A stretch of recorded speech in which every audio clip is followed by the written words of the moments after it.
This week.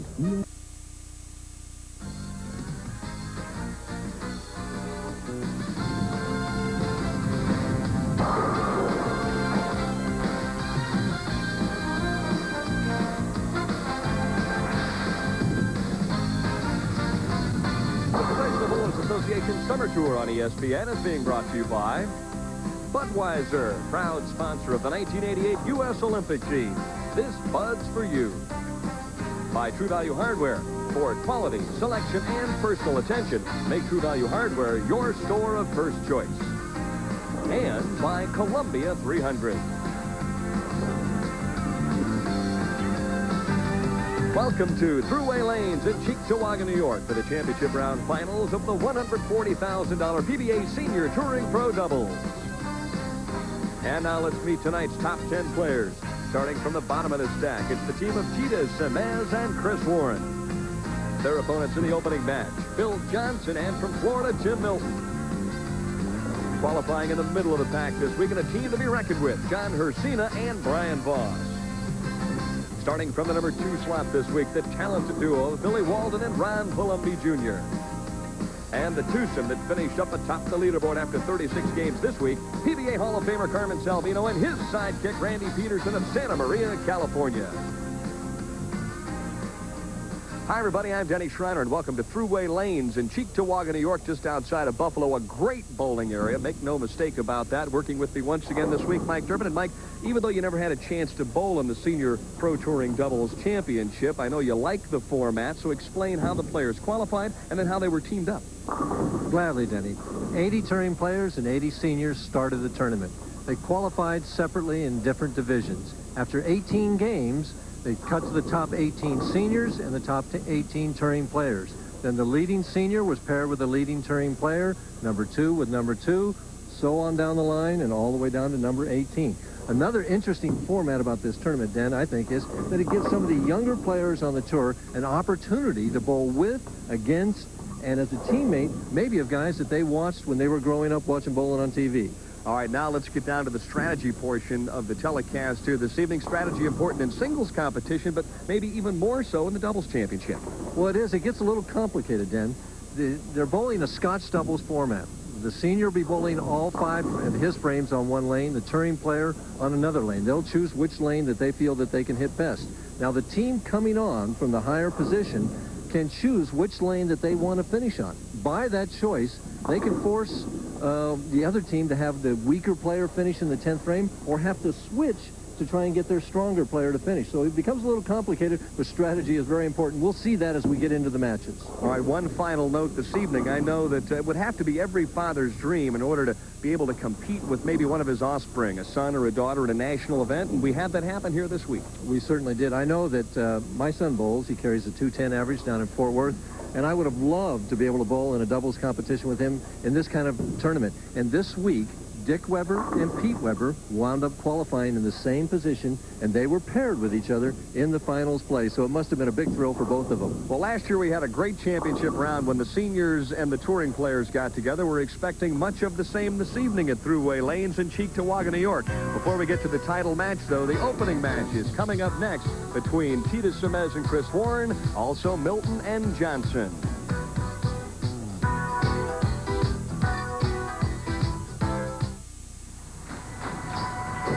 Okay, pal, this is where we start. This Bud's for all that you do. This is where we start? Papers say you busted it up pretty good. Too fancy for you, huh?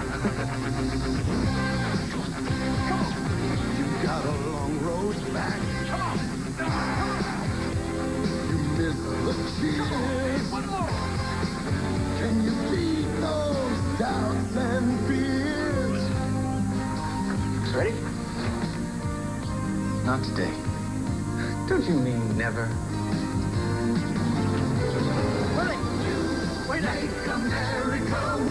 For that something that won't let us quit, the clean, crisp taste of Beechwood-aged Budweiser.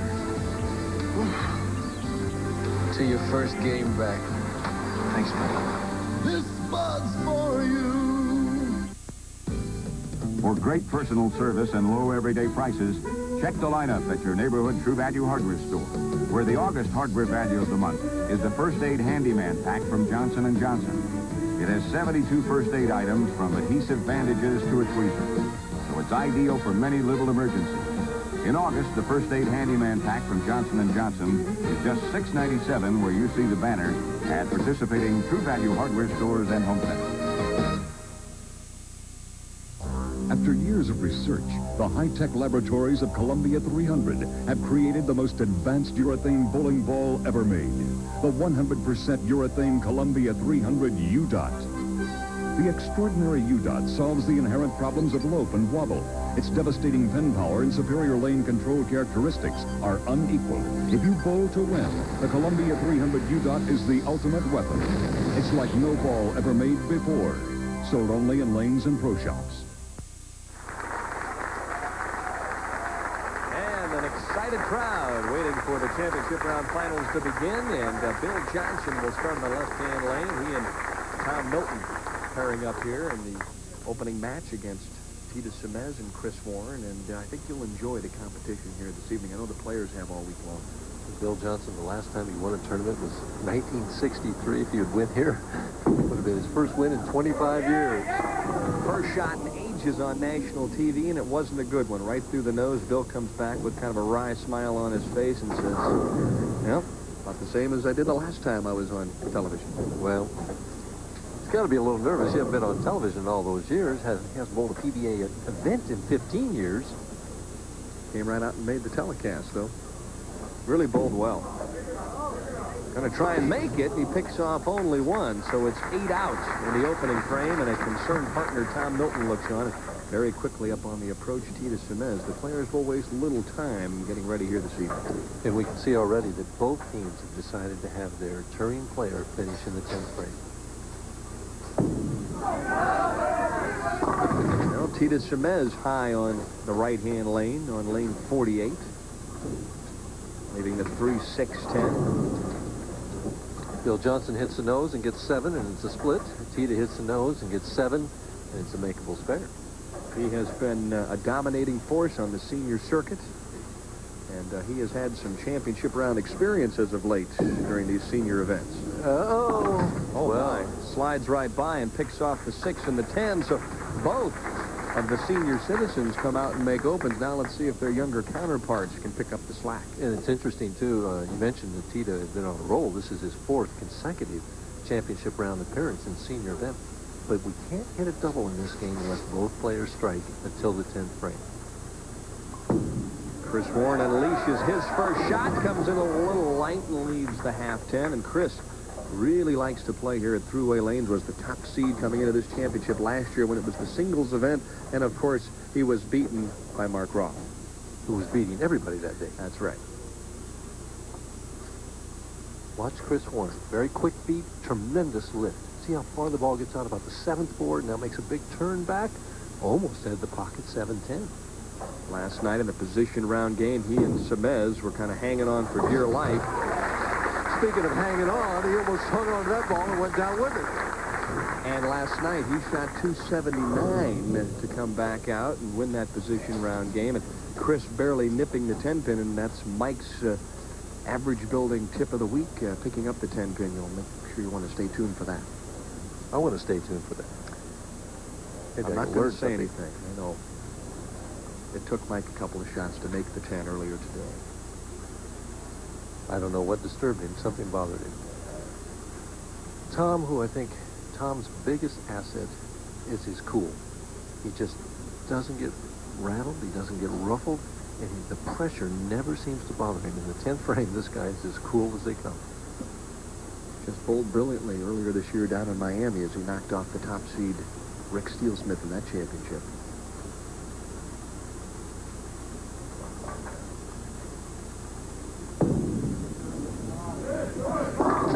Oh my, baby split. So the right-hand lane presenting some problems for the seniors and the touring pros alike. Well, the lanes appeared, all 10 contestants basically were saying they were a little bit tighter today, and they don't seem to be able to go away like they could earlier in the week and get the ball back to the pocket. Tom Milton with 5 career PBA championship wins, and averaged a nifty 233.52 this week. The scores were enormous here at Thruway Lanes. Very big. Skids it by, and so for the team of Bill Johnson and Tom Milton, it's open, and this is going to have to be a come-from-behind win for them. They trail by 12 sticks. Well, we've had 4 frames, and we've got 1 mark. Chris Warren is the only mark so far. And that was not an easy spare. Yeah, he almost missed the 10. It's catching out there, Michael. A little more room, and a ball result.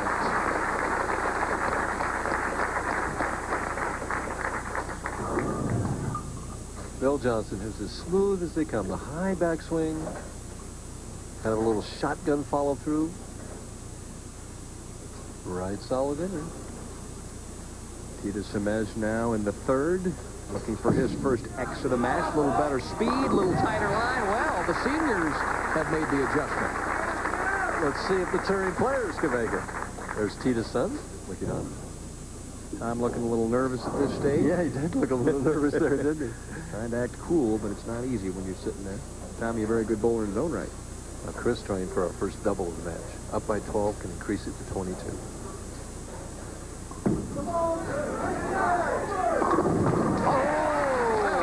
A little trip of the 4, and Chris Warren, who really knows how to strike here at Thruway Lanes, comes up with the first double here in this opening match. This was almost a trip of the 4-6-10.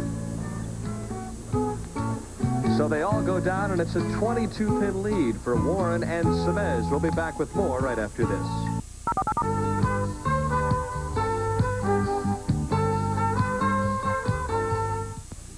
You've been part of the fun. Now be part of the Hershey Entertainment and Resort Company team. We have immediate employment opportunities with the Hotel Hershey, Hershey Lodge and Convention Center, Hershey Park, and our many other divisions. Hershey Entertainment and Resort Company has numerous positions available for people of all ages. Now hiring for part-time and seasonal openings. For additional information, call 534-3131 or stop by our employment office at 300 Park Boulevard in Hershey. I enjoy watching untamed animals. Unfortunately, as long as there are wild animals, rabies will be a threat. A deadly threat that never goes away. And just a chance encounter between an unvaccinated dog or cat and a rabid animal poses a terrifying consequence. Not just for the pet, but for the people around it. You can help prevent rabies. Take your dog or cat to your veterinarian regularly for vaccination. It's the least you can do for a friend. Right? Thanks. And we get a look at the money that the seniors have made in their career. And, of course, that same old name, Dick Weber, who made the finals here, is on top. Teata Semiz is catching him fast, though. Of course, Carmen Salvino could win here tonight and add 14,000 more to that. Billy Walden can add to it also. Les Sykes cashed in this event.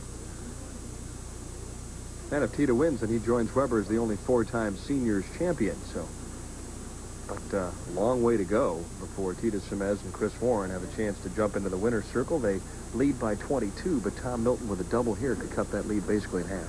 Interesting, he has 37,000 earnings this year, and I think he got 27 of it in that one tournament down in Miami.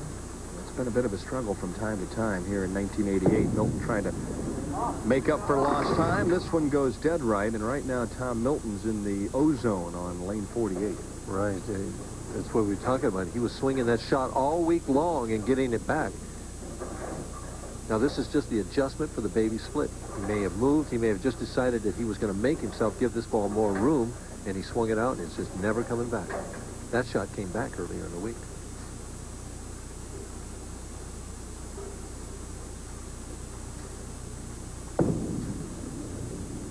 Well, I guess nothing more difficult, Mike, than playing 36 games on a condition where the ball comes back in the last 15 feet. Then you get on the telecast, and it's like the frozen rope. You throw it out there, and it stays out there. That's kind of tough to trust your swing.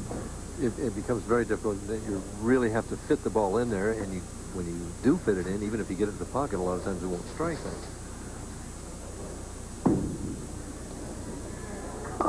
Now this one through the nose on the left-hand lane for Bill Johnson. So at this point in time, there you see a look of dismay on Tom Milton's face, and the reason why, because both he and his partner right now are having trouble just hitting the pocket. He got one shot out of 5 frames in the 1-3. This moves along pretty quickly, doesn't it? Always does. These seniors don't aim very well. Well, after all those years of bowling, why should they, right? They know how to do it. A 24-pin advantage for Teata Semiz and Chris Warren, and Teata could really help the cause here if he strikes and makes it a three-bagger here in the 5th.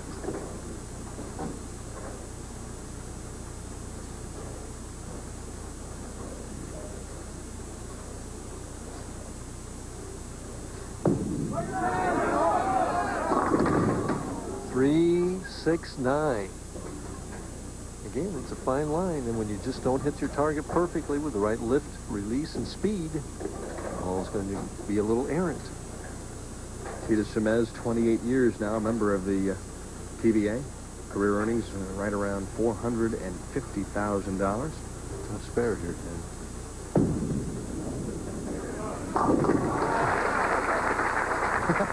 Teata shakes his head on the way back. I think he feels fortunate, the fact that he's got a spare up in the 5th. Not the classic way to make it, but all three of them went down. Teata relaxed a little bit earlier today. Had a chance to play some golf this morning and trying to get prepared for the telecast mentally.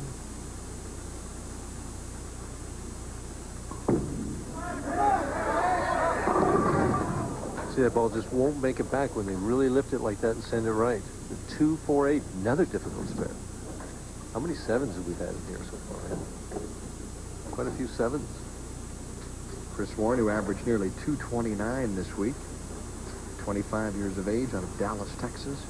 He continues to bowl this well at Thruway Lanes. He may relocate to Buffalo, right? Made the finals in the Austin Open last year as well. Really a very talented young player. A lot of fun to watch play, too. He's very exciting. Ooh, did that ball turn left? And there's one of his brothers, Andy. He's got a big family. I remember when we were in Austin, he had his mother there and 4 or 5 brothers that he had. And a lot of them are bowlers. Good bowlers. See what kind of adjustment Tom makes. I mean, through the nose the first shot and whipped the head pin the second. He's total lost in his mind right now.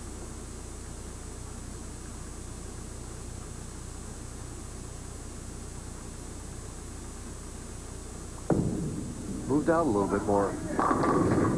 Needs a little help. Oh, the messenger comes over, but doesn't quite get the job done. Partner Bill Johnson cheering him on. For Tom Milton fans, through the years, is it me or is it an optical illusion? Is he throwing the ball straighter now than he used to?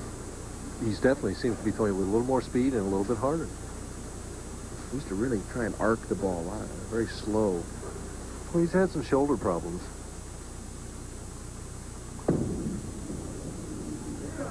Has the 10-pin, no problem. So it's a 19-pin advantage for the team of Warren and Semiz here in the opening game. John Hricsina and Brian Voss next on the step ladder.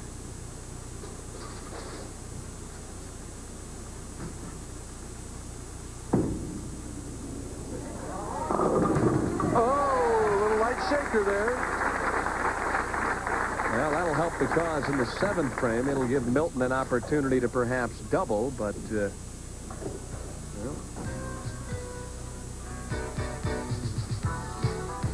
It's a 19-pin lead for Warren and Semiz as Bill Johnson strikes in the 7th. We'll be right back. Since you don't buy a refrigerator every day, I finally got a Frigidaire. Ask for the one that lasts and lasts. I should have bought a Frigidaire. I finally got a Frigidaire.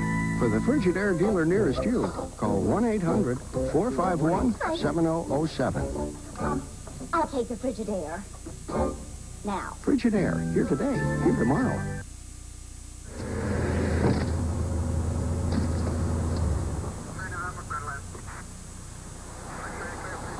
Do you know how fast you were going?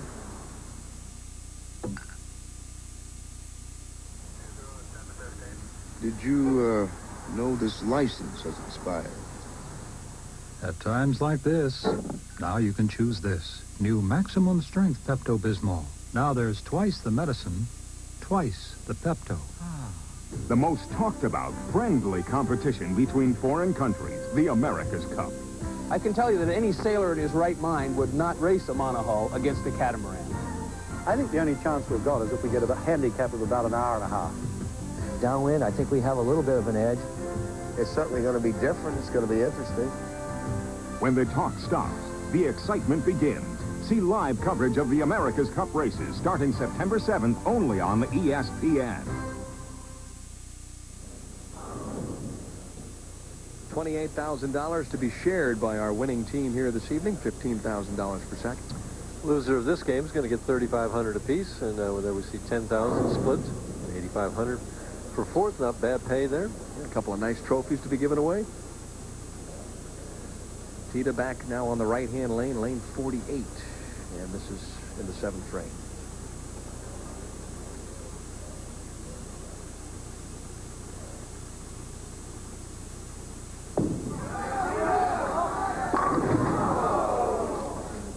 Leaves the half 10 that time, and it looked like he moved a little left on the approach. Didn't it? And it looked like he moved at least a board or so, both with the feet and the target. He wanted to make sure he got it into the 1-3 pocket. All right, now he's in a problem situation because the ball is not going to hit as well when he moves a little deeper. What do you do there? Well, he may try and soften up on the speed just a little bit, or he may try for just a little bit deeper knee bend so that he gets a little bit more lift off the fingers to make him finish. All fine-tuning adjustments. I guess if you're hitting the pocket, you got to be satisfied right now with that.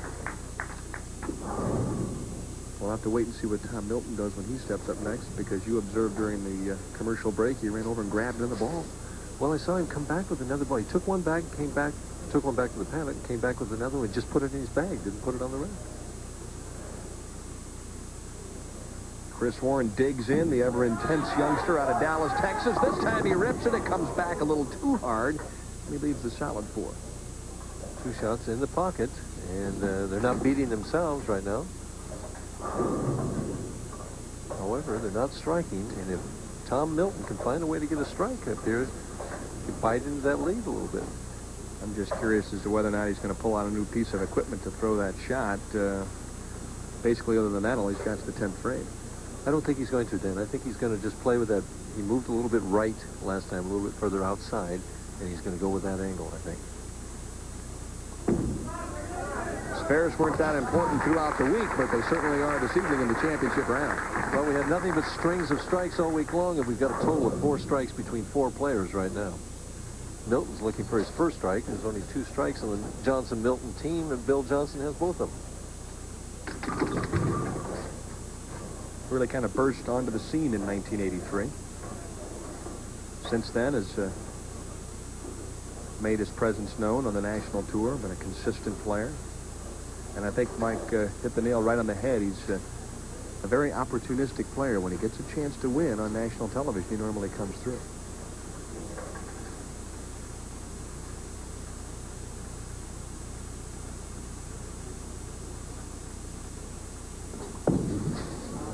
A little more direct. Ooh, big break. Well, the 4-pin tumbles, and it's a big double now for the team of Johnson and Milton. Amazing. I mean, he carries that 1 strike like this. They get a little light crumbler, and now a trip 4, and Bill Johnson can strike there in the lead. Right about over the second arrow. Not much hook at all. And the 2-pin trips that 4 out. Tom Milton, 5 steps. See that cupped wrist. You'll see very low backswing. See how steady the head is. Now watch the backswing here. Not high at all. Look at the nice knee bend there. Long slide.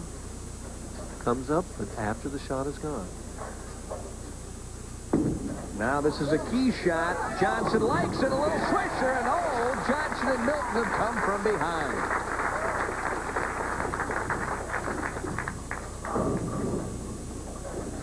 He's trusted it all throughout his career in clutch situations. Comes in light, hits that head pin thin, 4, 5, 7, barely go down. Back to live action. That one through the heart and cuts through and leaves the split, and the team of Warren and Semiz right now in desperate straits. You know what I think Teata did on that shot, Dan? I think that he figured that they had to strike in this position. He left that weak 10. He moved back the board to try and get the ball up to flush, and it went high through the nose. Couldn't keep the speed up. So disaster striking in the form of a split, an unmakeable split in the 9th frame, and chase. Just a couple of minutes ago, Milton and Johnson trailed by as many as 19. Now they lead by 17 heading into the 10th frame. How quickly you can turn around. The best now that the team of Semiz and Warren can get is 187. If Warren would strike all the way out, which would force Milton to show up in the 10th frame anyway. Got to get something started. There's no time like the present. Excellent shot by Chris Warren. He gets one more, he can make him mark. And right now, as spooky as lanes 47 and 48 are, that's not a given. That's not a guarantee, right? John Hricsina and Brian Voss have qualified number 3. They'll be next on the championship fair. Billy Walden and Ron Palmobi Jr. number 2. And on top, Carmen, Salvino, and Randy Pedersen. Good shot. Oh, solid 4. Bad break. There you see Chris wincing on the way back. Teata realizing that this one has slipped from his grasp. Looked like he says, my fault. Yep. And I can tell you, you probably can sympathize with that. And it's so difficult when you bowl singles. Hey, you can only blame yourself. But when you bowl doubles and you don't quite get the job done, you feel so much worse for the other guy than you do for yourself.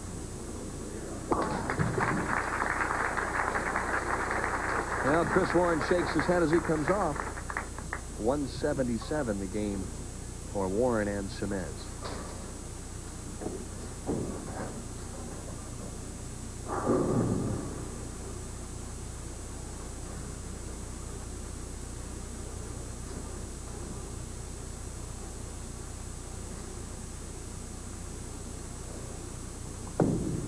A little more speed, nice direct shot, and he gets the wall shot. So it's a come-from-behind victory for Johnson and Milton, who have an opportunity to shoot 214. And if you'd have told me in the 6th or 7th frame they were going to win this one, I'd have had to scratch my head. Or are you watching the same game I'm watching, huh? Right now, Tom Milton conversing with Harry Golden, the national tournament director, along with Chuck Pisano, our television coordinator, and PBA's public relations director, Kevin Shippey. And I'm not sure what the caucus is all about. The Republican convention is not here this evening, is it? I think he thought that Bill Johnson was going to throw the second one in the 10th on the left lane, but that's not the way it works. Now, when you're the guy finishing in the 10th, you have to bowl the whole thing out, and so it's the half 10 and a round of applause as the fans here realize that Johnson and Milton will advance now in game number 2. And there you see Teata, Semiz, and Chris Warren. Well, what are you going to do? They'll have $3,500 apiece, and remember this one finally. And you can see Chris saying, oh, forget about it. Don't worry about it. Oh, he's that Texas draw. Yeah, he's a hearty soul, that Chris Warren. He's a fun guy. So Milton and Bill Johnson continue to advance, and they'll move into game number 2 against Brian Voss and John Hricsina here at Thruway Lanes in Cheektowaga.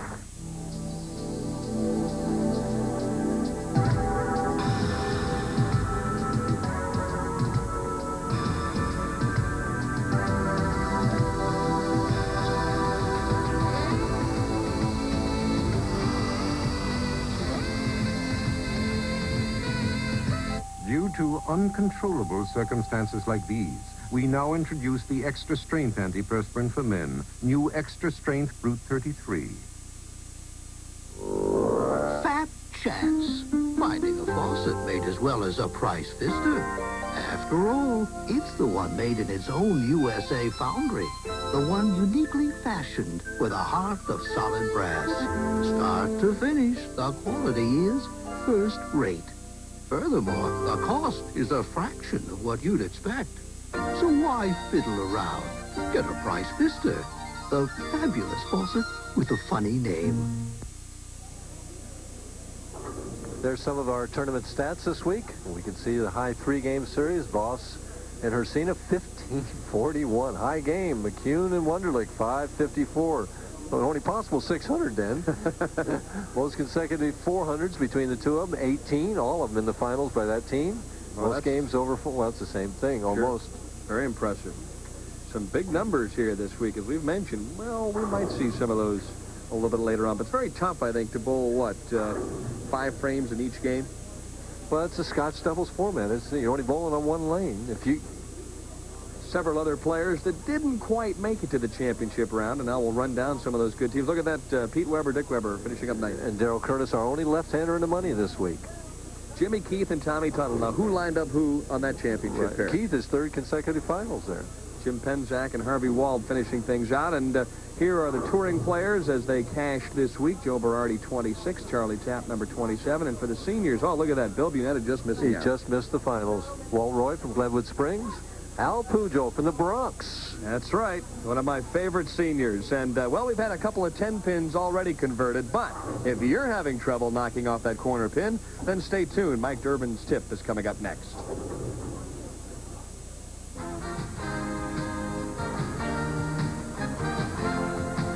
A few weeks ago in Austin, Texas, Scott Devers left the 7-pin in the 9th frame of the championship game.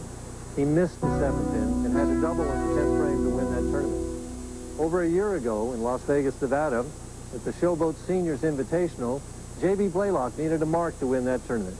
He left the 10-pin. He missed the 10-pin and allowed Dick Weber to win that tournament. The 7-pin for left-handers, the 10-pin for right-handers. There's probably not two other single-pin spares that strike more fear into the hearts of bowlers than these.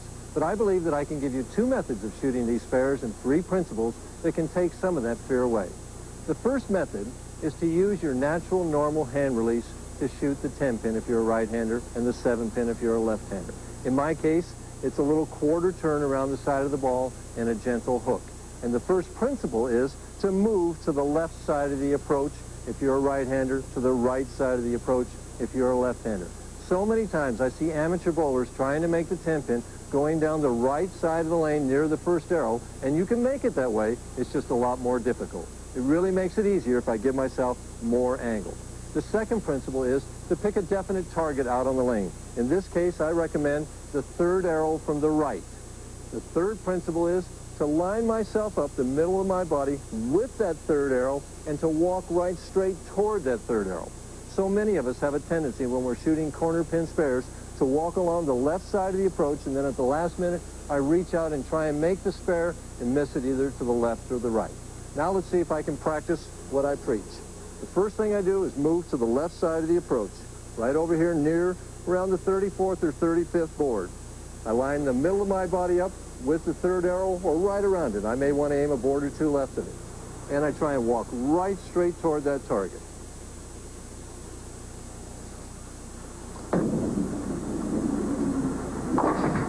There's that method. Now I can just hear some of you saying, well, Mike, when I throw my natural delivery, the ball hooks by the 10-pin on the left. Well, if that's the case, you may want to use the second method of shooting the 10-pin. And the second method is a little bit of a change in hand release. I put my hand right straight behind the ball, and I don't turn it at all. I just try and roll the fingers from 6 right up straight through the back of the ball without much lift and with a little more speed. Some pros even like to go to a harder ball to get less hook. Remember that the ball doesn't need power to make the 10-pin. It just has to hit it. We want to get that ball rolling forward so it'll go straight toward it. Let's see what happens when I try this method. Again, I use all the same principles.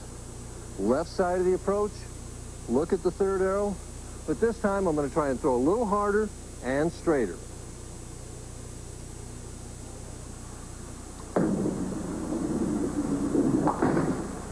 There's the two methods. Remember, whether you use your normal hand release or whether you throw it straight, move to the left side of the approach, use the third arrow, and walk straight toward that target and see if you don't start making more of those corner pin spares. We'll see you again next week. And coming up next year at Thruway Lanes, an excellent match between Milton and Johnson, Voss and Hricsina. We'll be right back. I'm a quiet guy. I just get so excited that Energizer really is the longest lasting battery. I can't help myself. Buy Energizer batteries and I can go back to being shy and retiring. There's a level of performance that separates the good from the great. That's why Carmen Salvino designed the Ebonite Thunderbolt. The exclusive power core increases gyroscopic action for a sharper hook on heavy oil. and the Thunderbolt rolls farther before hooking, so it hits harder for less deflection and more striking power. The difference between good and great is the power of the Thunderbolt. Round the lights here?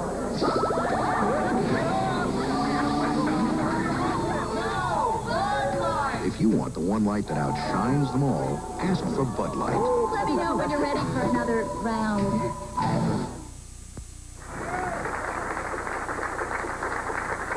And in the red corner, it's Voss and Hricsina, their opponents. Tom Milton and Bill Johnson, the survivors of the opening game. John Hricsina will open up on the left-hand lane, which will force Bill Johnson to finish for the team of Johnson and Milton.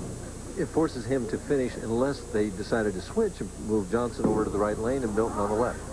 Hricsina wastes no time, promptly steps up and throws to Brooklyn, and it didn't carry. Nope. Nothing worse than one that doesn't, right? If it does, you don't feel too bad, but when it doesn't... My dad always used to tell me, when in doubt, go Brooklyn. Oh, brother. Solid advice. What's the old demoralizer shot? You get that Brooklyn and you get the opponent thinking. Boy, you're not kidding. That'll steam you, won't it? Hard at the spare. Oh, nearly chopped the 5-pin off the 9. Big smile there from Hricsina. No problem, Pardsy. No problem is what he said to Brian Voss on the way back. Brian Voss. I wouldn't think there's any problem if I was bowling with Brian Voss either. Yeah, confident. Milton with 2 strikes in the opening game on the right-hand lane, so the team of Johnson and Milton stays right where they're at in 47 and 48.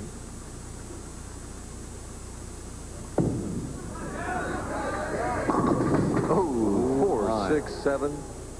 And the question that Tom Milton asked at the end of that first match is that new ball that he brought out had not been what we call durometer. That's checking the outside hardness of the ball. It has to be 75 or better. And he wanted to know if he could throw it without it being durometered, and they'd said no, it has to be checked before you can throw it in competition. Or if it doesn't check out, he would have been disqualified. So I think he didn't throw it in the second ball attempt. I think he just threw it and it hooked a little more, and boom, there's the result. Well, you can see by the look on his face, he felt like he threw an excellent shot, and at the very last moment, the ball hooked into the head pin. Or he was lamenting the fact that he brought the ball in the first place. Now, I'm not positive he's using that ball. I just know that it was that particular brand, and I'm assuming that he had the ball checked in between frames. Well, his senior partner hung in there for him in game number 1 and ignited that team, but boy, he whips the head pin on the right and has 4 pins left. 1, 2, 4, 8. Not the easiest spare in the world. Bill, at one time we said that we would put him up against any living human in the sports of golf, bowling, and pool. He's in trouble. Went by it. Well, that's how they started the last game when they won, open, so it's familiar territory. Of course, Bill Johnson, a storied golfer, played golf at SMU for 3 years, qualified for the NCAA tournament back in 1958 when you played a qualifier and then got into match play, and really, I think, probably could have played professional golf just as easily as he did on the PBA Tour. Tells me he's going to try and get a card to play on the senior golf tour, too. Do both. Surprise me, yeah. Really a terrific player, and so is this young man right here. Tour's leading money winner right now with earnings in excess of $164,000, and that's why Voss with a blistering strike on the right-hand lane. You know, the next time Brian's up, I want to show the thing I like. Well, I can see it right here. See how he pushes that ball out, and the arm is so straight. I just love that in his game. I was sitting on the side watching him, and he pushes that ball out just so simple, and the arm just locks right away. His partner with a little more speed. This one skids by, and a nasty break right there. Well, this was part of the tip from last week. It was the 4-5, but the 4-5-7 is the same principle. And again, remember, it was moving 5 boards right on the approach using your strike target. At least that's the way I like to shoot it. The 4-5-7 is tougher, though, because you can make that 4-5 and not get the 7 pin. Hricsina's going to have to fit one in this time. Now, he shoots it from the left side. As I said, a lot of players opt to do that. I never liked that idea because I didn't know what the ball was going to do on the left side. Well, there it seemed to hook a little bit early on him. Never had a chance. It did, didn't it? And the tough thing is, it's not a spare or a split, I should say, that you're going to shoot in practice because you're assuming you're never going to leave that. Really?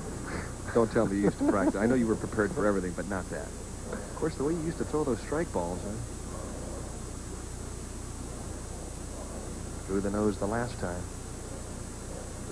He's hoping for a little better result, a little more speed. Oh, that was a beautiful adjustment by Tom Milton. Plus, he made a move with his feet on the approach stand. He just moved in a board or two, and this ball gives him a much better reaction.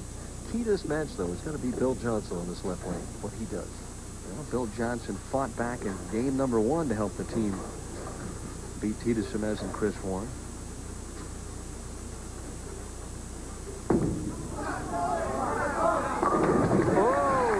He gets it in, and boy, he's getting a nice reaction as far as striking. Well, I'll tell you what, he ripped the rack that time, and the seniors aren't supposed to do that. But Bill Johnson saying, hey, I may have a little gray hair, but I can still get the fingers in the old ball. This one's even Steven. We'll be right back.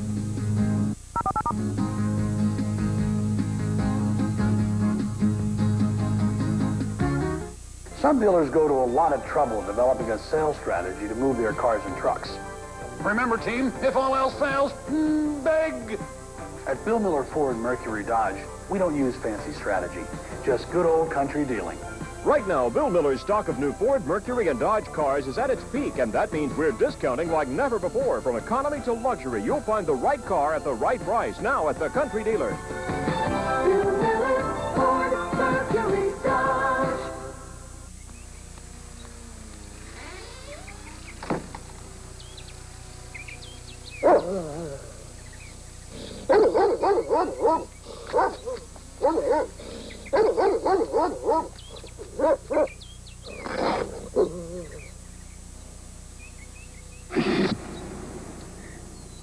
Smooth, cold-aged Genesee. It's not just a beer, it's a Jenny. One wrong move, and it could be over. The hottest women bowlers test their accuracy as they try to stop Player of the Year Betty Morris on the Ladies Pro Bowlers Tour. Mondays at midnight Eastern on ESPN.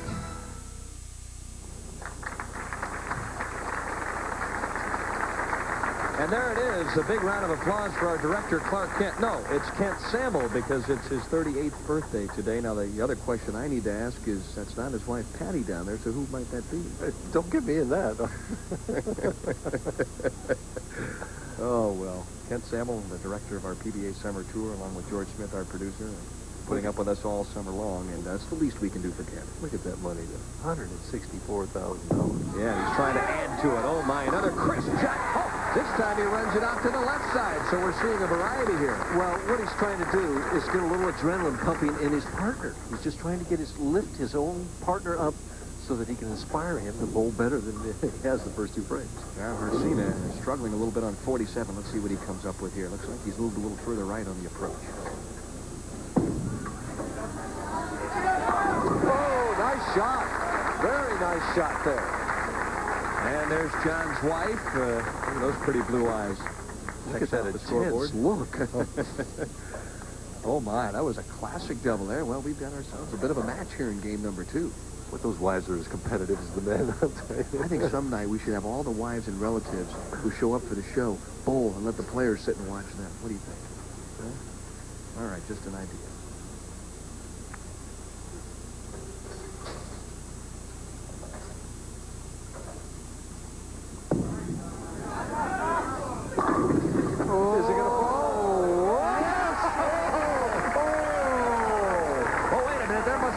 In here at Thruway Lanes. Somebody turn off the air conditioning. I'll tell you, I didn't think it was going to fall. Watch the 2-pin. 3rd from the left. Hits that 4. It's rocking. Whoop. Oh. His partner likes it. He starts backing up and rips another rack. So it's now a 4-bagger for Johnson and Milton, and they're the hot team. Well, they just say, hey, we're playing tit-tat-toe here, and the X's are double and the zeros. That's all. Brian Voss taking a good look at the rack on lane 48 and deciding he wants a fresh set of pins.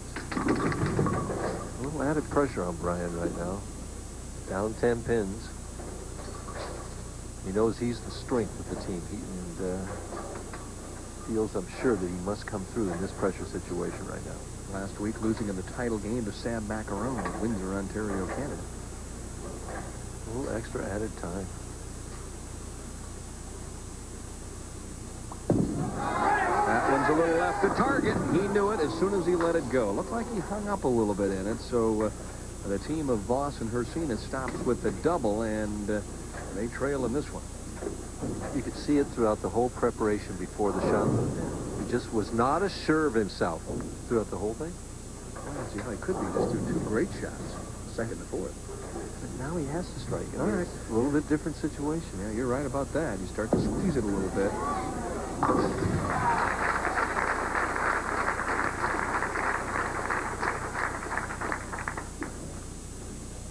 This is in the mind causing what happens to the body. He looks exactly the same. Eyes on the target, but he gets there, and he just, the shoulder goes down, the ball goes a little left. He knows right now it's high. His partner tries to lift him up, though, and Hricsina leaves the flat 10 on lane 47. So this match right now in the hands of Bill Johnson and Tom Milton. We saw it turn around in a big hurry, though, in the last few frames of the last game. So anything can happen. Yeah. Brian Voss, regardless of where he finishes here this evening, will add a minimum of $4,200 to his 88 earnings. And boy, is he on pace right now to break Mike Alby's all-time record. Spare up on the left-hand lane, and it's a 13-pin lead for Bill Johnson and Tom Milton. And when we come back, we'll find out whether or not they can continue to strike and make it 5 in a row. Bowling in the USA. Bowling in the USA. We're having a party. This weekend, save 50% or more on bowling and enter our Bowling in the USA sweepstakes.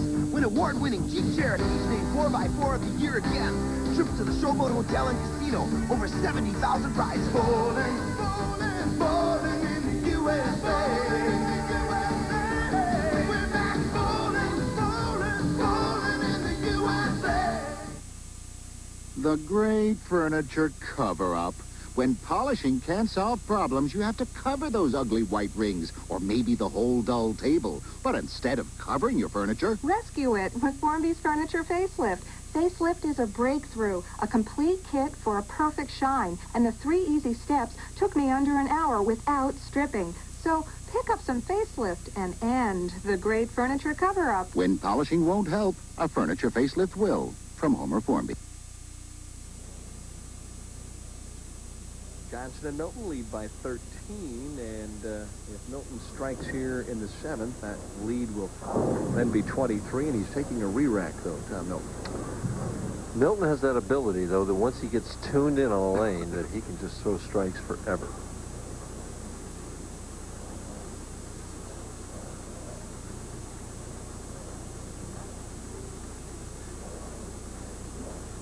Victorious already this year down in Miami.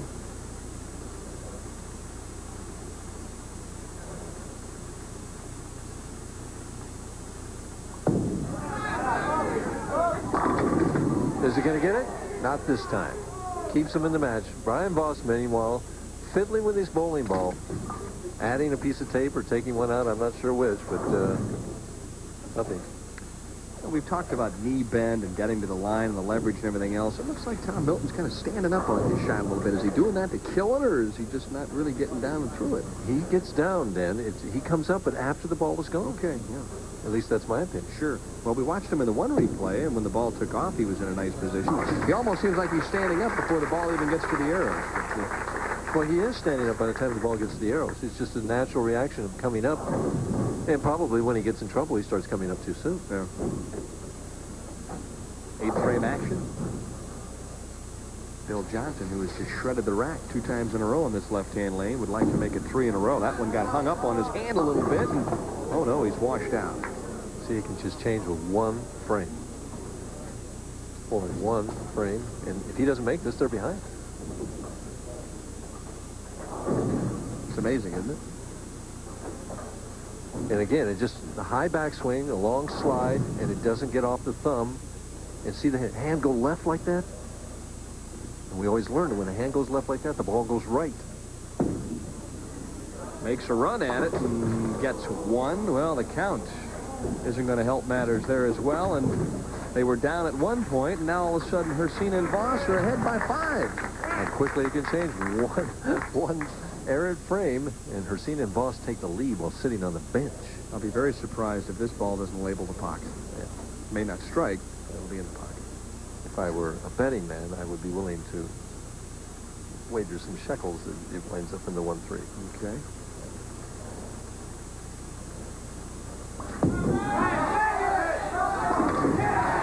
That was what you call high flush. It was a high, hard one. He learned that from Dick Weber. Well, we've all learned something from the master, who, by the way, concerning some of our comments the last couple of weeks, has threatened some federal action against you and I. He says that his attorney, Al Gates, is ready to see us. Mm-hmm. Could happen in the near future. Hricsina with another shot. No, my. This one's just completely flipped around, and Hricsina and Voss have now seized the upper hand. And again, the strategy of making Johnson finish last, it may pay off here, because Milton, even if he strikes here now, is helpless. Their potential 210 and could take the lead if they strike all the way out. Potential for Hricsina and Voss 225.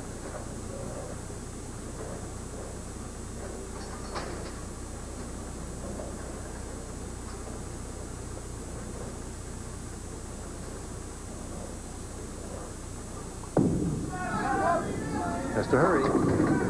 It did, but didn't. The 5-pin didn't get the 7. Tough break. I wonder what happened to it. Did it go left of the 7-pin? Yes, went in front of the 7-pin. Both the head pin and the 5-pin went in front of the 7-pin. Very nice shot there. Gave it a little more room. Tough break that time for Tom Milton. That puts all the pressure on Bill Johnson.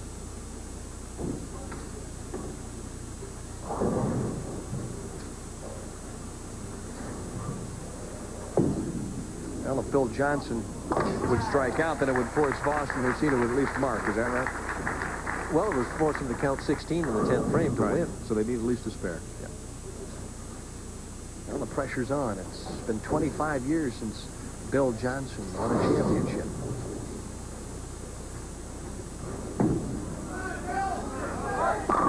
Oh, nice shot.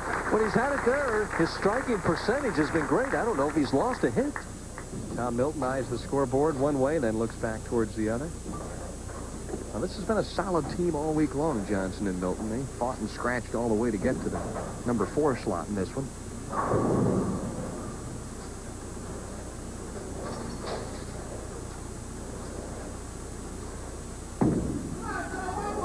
And? Oh, man. Oh, well. Tom Milton goes up, gives him a little 5 there. Says, all right, partner. There he is, up off the bench. Boy, oh boy, 2 classic shots there for Bill Johnson, who was making up for lost time. And Tom Milton just said, doggone it, that 7-pin had just fallen. Pressure would have really been on. So if he strikes here, it's an even 200 game, but as Mike already mentioned, it forces Brian Voss to at least spare in the 10th. That one comes off the fingertips, and Johnson just takes it off the sheet. Not bad for a guy who hasn't been on television since 1970. You could see his natural athletic ability at 50 years of age. Well, those nerves don't appear to be shaken at all. And Brian Voss is sandpapering that thumb ball. Now, it's against the rules to sandpaper the surface of the ball when you're in competition, but you can work it in the inside of the thumb to try and make the grip a little bit better. Okay. Voss steadies himself, takes a touch of an extra time, and dries the hand.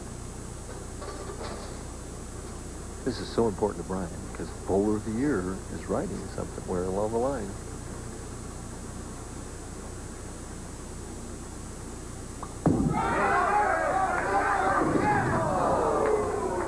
Good shot, good acceleration, leaves the half 10. And it's the professional shot. You know, get the ball in the 1-3 pocket, leave me something I can make. And it comes down, you know, making that 10-pin in the crucial situation here again. Pulls a piece of tape out of his pocket and inserts it one. Oh, that's the sandpaper. That's the sandpaper, right? Trying to get a little feel there. It means he's hanging in the thumb just a hair dip. Well, I think the shot that he pulled through the nose, he hung up in with. Hard and straight. Now, count, ever so important. Hricsina family looks on. They never rooted for Voss so much before in their lives. He has become the favorite player of the Hricsina family. And he needs 7 pins in order to have a victory here. Actually, you could say now he's a favorite son. He'll be adopted into the family if they win here this evening.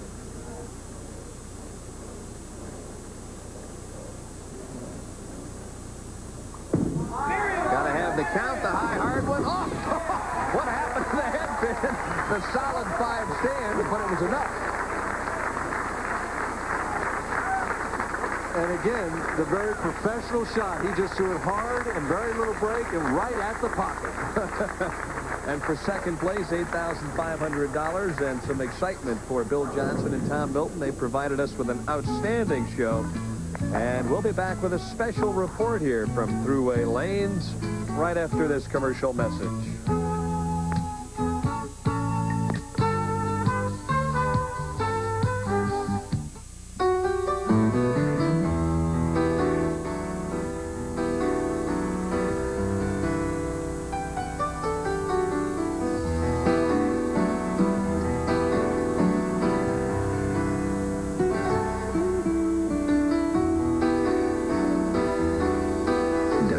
Satin finish has the look that gets the looks. You can see why it's worth more.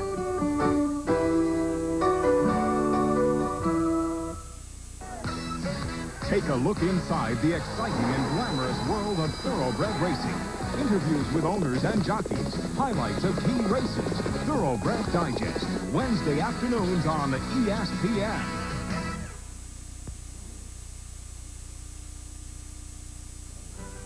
It appears a split has hit the ranks of the Professional Bowlers Association, and this split will most likely be settled on the floor of a Seattle courtroom beginning August 29th, rather than on the hardwood of a bowling lane. In January of 1986, 28 of the 3,000-plus PBA members formed Touring Professional Bowlers Incorporated and filed a complaint in federal court against the Professional Bowlers Association. The group is headed by PBA bowler Bill Straub, received the support of touring pro Mark Williams, 12-year veteran Gil Sliker, and PBA member Steve Wunderlich of St. Louis, Missouri.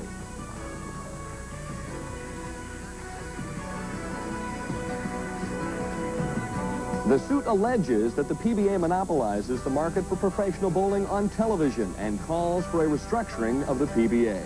The main thing that the touring professional bowlers have asked for is a restructuring of the PBA so as to make it an organization which is not controlled by touring professionals, but at least responsive to their needs.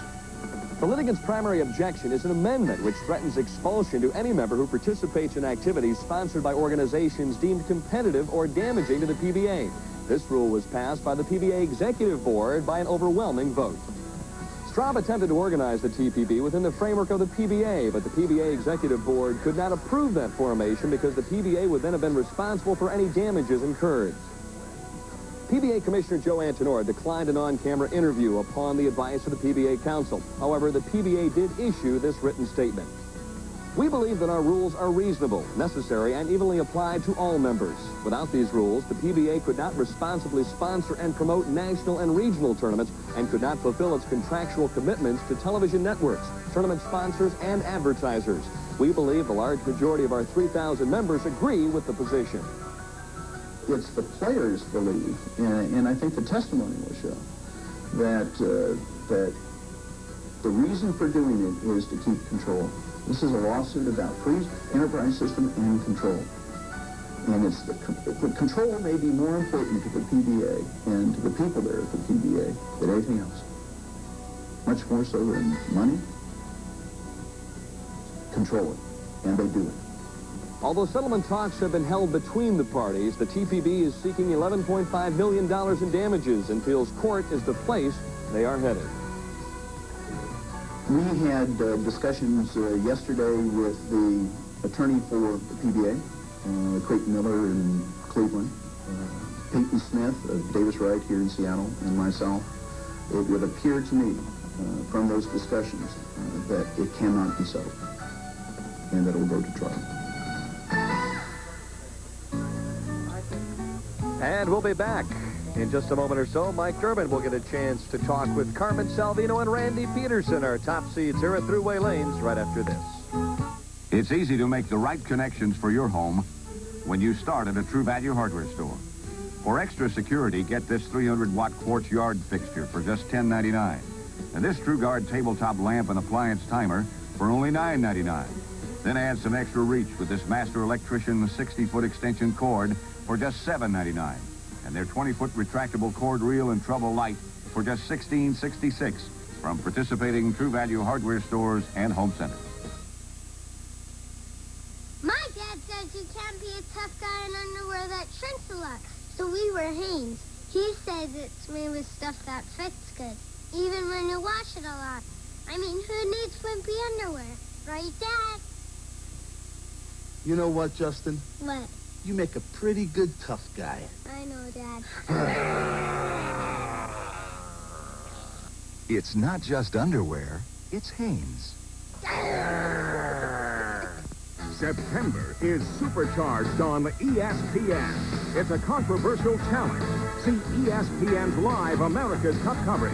A weekly stampede of college football is unleashed with top-notch matchups. Leading drivers race for important points in exciting live NASCAR, Formula One, and IndyCar events.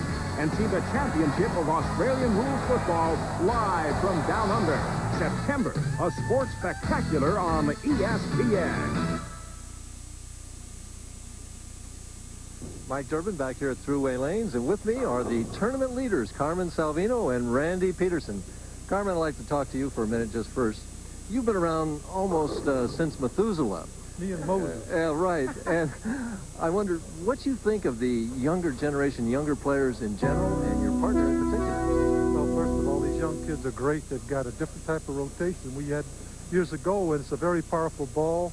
And as far as my partner's concerned, he's destined to be in the Hall of Fame. You think he's that good, huh? Well, yes, sir, he is. Well, we'll turn over here to his future Hall of Fame partner, Randy. What's it like bowling with a legend? Did he teach you anything more than how to hitch up your pants? Well, he taught me more one-liners than I know. I'll tell you what, it was a pleasure bowling with Carmen. It was like a dream come true. And to lead a tournament with someone as great as himself, I mean, you couldn't ask for any more than that. You got somebody you want to say hello to, too, don't you? Yeah, I want to say hi to Kimberly Miller. Sweetheart, I love you. I'll be home Thursday. One other question here, Carmen. You guys have to determine a strategy here of who's going to finish last, who's going to bowl in what lane. What is the strategy, and why have you decided that? Well, my strategy is, since he's bowling better than I am, I'm going to let him be the captain. He's going to do the picking. I'm not going to do much thinking other than throwing strikes. So what are you going to pick? Are you going to pick to finish last? Well, I think I'm going to finish the match, and I'm not sure if we're clear on which lane we're going to bowl on, because both lanes look kind of tough. So we're just going to, we're going to play offensive like Carmen.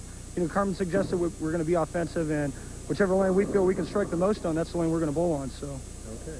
One last question here. I kind of hesitate to ask this of you two guys. Don't hit me, but neither one of you have won a game on television so far this year. Why is it going to be different tonight? Well, first of all, let me just say this. I didn't get in the Hall of Fame losing more matches than I won, and that boy's going to be in the Hall of Fame, so we're going to get some wins under our belt before it's all over, and we send a lot of guys home. I'll tell you what, this week we bowled as a team all week long. It was just pure teamwork for 36 games. Tonight is going to be one game of pure teamwork, and we're going to get them. They sound ready to me, Denny. Take it away. Tougher to bowl or tag team wrestle, but we'll have to wait and find out, because coming up next, Voss and Hricsina take on Ron Palmobi Jr. and Billy Walden.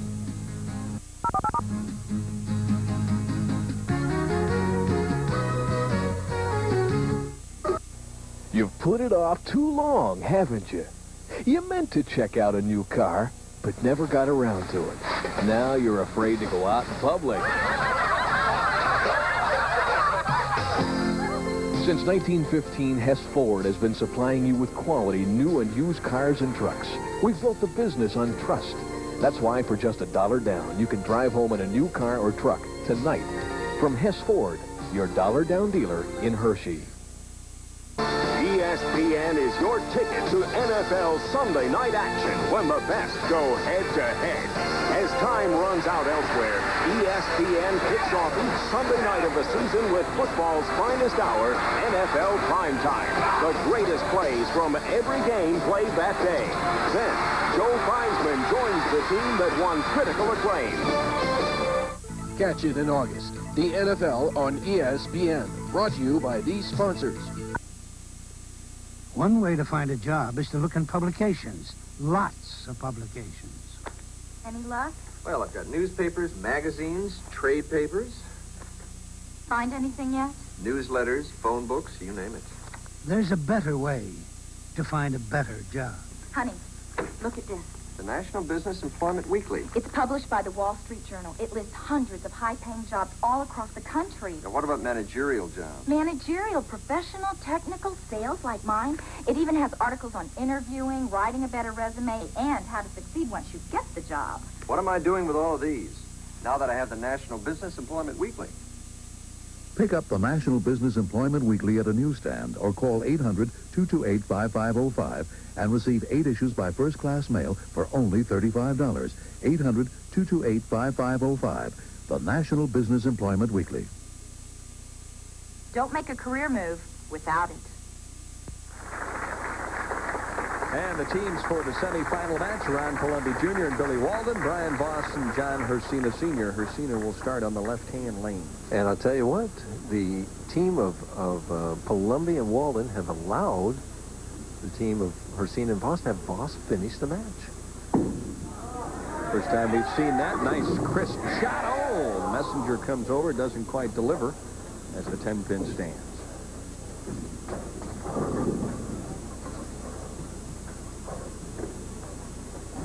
John Hricsina, a member of the Pennsylvania Hall of Fame. Didn't ever really get a chance to compete on the PBA National Tour because he was busy earning a living and raising a family. But since he's turned 50, boy, he's come out and made a splash quickly out here. 2 tournaments and 2 championship round appearances. Qualified for the championship round in Las Vegas to start off the 1988 Summer Tour. Billy Walden, excellent player here from the Midwest. 1 senior championship to his credit. Throwing strikes just like that.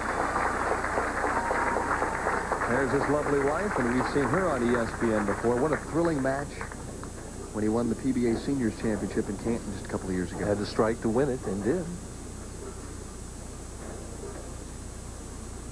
Against Mr. Kowalik, wasn't it? That's right. Bob Kowalik had finished with about 8 in a row, or somewhere around there, struck all the way out for 230-some, and Billy Walden struck the beating.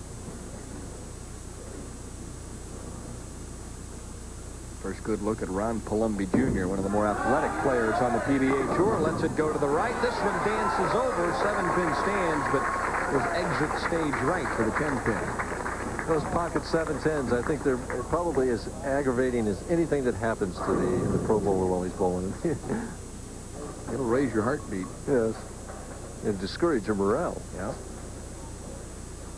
Last 3 or 4 weeks, he's really started to round into form, so he's got a much better feel and making good shots. And he bowled extremely well here this week and has a lot of fans from nearby Erie, Pennsylvania supporting him. Well, Erie's what, less than 90 miles away, isn't it? Yep, just a hop, skip, and a plane ride. Brian Voss said, by the way, that wasn't sandpaper, that's an emery board that he uses, and the reason he uses it is perspiration. He perspires so much under the TV lights and the heat of competition that he just wants to get a little better feel in that thumb hole.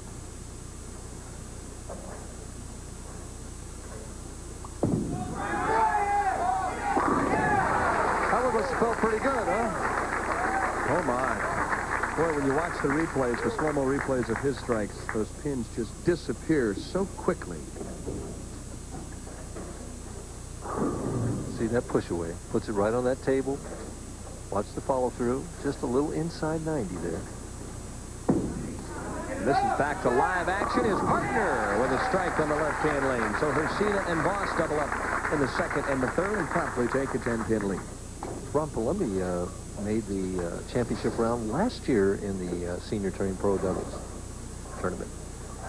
In fact, I think he needed a mark to win and left a pocket 7-10. Yep, threw a great shot. His partner, Les Schisler. Les bowled this week. Walden looking for the pocket again. A little slower speed, but he just trips out the 4. And it takes experience to nuzzle up and trip that 4, doesn't it? Well, we all learned from Billy Hardwick years ago. And Pete Thomas used to be pretty good at tripping that 4 pin. So in the fourth now for Palmobi, if he doubles up, this one's right back to step one. Even Steven, if he can strike here. He's bowling with a lot of confidence this week. I don't know whether it's because he's close to home or what it is, but you can just see it written in his face. Last 3 or 4 weeks, he really bowled well. Made a run in a couple of shows and didn't quite get there, but was right in the hunt. Boy, he gave that one some room. And a nice result. Flush in the pocket, so his parents look on and obviously are pleased with the double in the fourth. And when we come back, we'll find out if Hricsina and Voss can continue to strike. Hi there. You looking for Mr. Wright? Give this guy a light. And Bud Light here.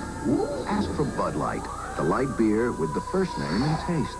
Because everything else is just a light. Thanks. Keep the change. Hello. My name is Jiffy Jeff. What? You know, the most important thing in boxing is to never get caught with your gloves down. There are only 2 things to bring them down: fatigue and jock itch. Don't let jock itch hit you below the belt. Fight back with Cruex. Cruex kills jock itch fungus and helps stop painful burning, itching, and irritation. Time out. I got an itch. Cruex, the #1 cure for jock itch. I should have bought a Frigidaire.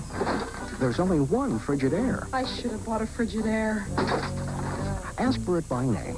I'll take the Frigidaire. Now. Frigidaire. Here today, here tomorrow. Match is even. Brian Voss attending to the perspiration on that right palm, trying to get things dried up a little bit as his team works on the double. And again, in the same situation in the last game, he threw the ball through the nose. He was down 10 in the last game, but he's just taken that little extra time. Now let's see what kind of shot he makes here.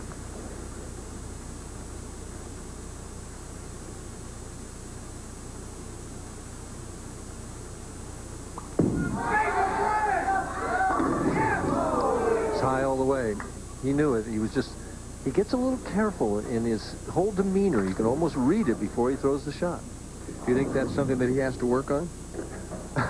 Who am I to say what Brian Voss needs to work on? The guys in the finals every week on the telecast. Going to make $200,000 this year. Needs to work on how to invest that money. There's always room for improvement, Mike.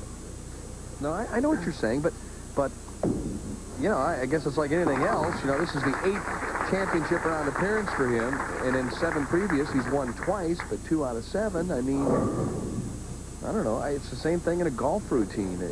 There are moments when you have to take a little extra time, but I think when you do, you become a little tentative. You get out of your normal rhythm.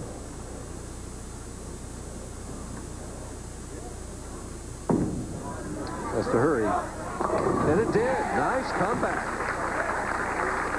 Hricsina bears down a little bit. Watch this little shotgun follow-through of Hricsina. Short backswing. See, he just snaps right up there and trusts it out to the right. Here it comes in. The little light Wally. A baby walnut there.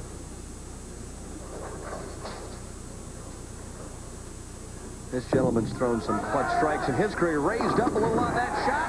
Well, let's cook the 4 in the last frame, and maybe we'll just knock that 6 out the next time around. That's the old demoralizer shot. This is left from the top of the swing. Right now, he knows it's gone. Watch the 3-pin. It trips out the 6. And I told you, that's the demoralizer shot to the opponents. Look at the opponents in the back watching. I love those wily veterans. You know, they pull out all the tricks in these title matches. Well, he probably did that on purpose. Championship games. Anyone who knows Billy Walden can appreciate those shots. What a fun guy he is. Loves to play.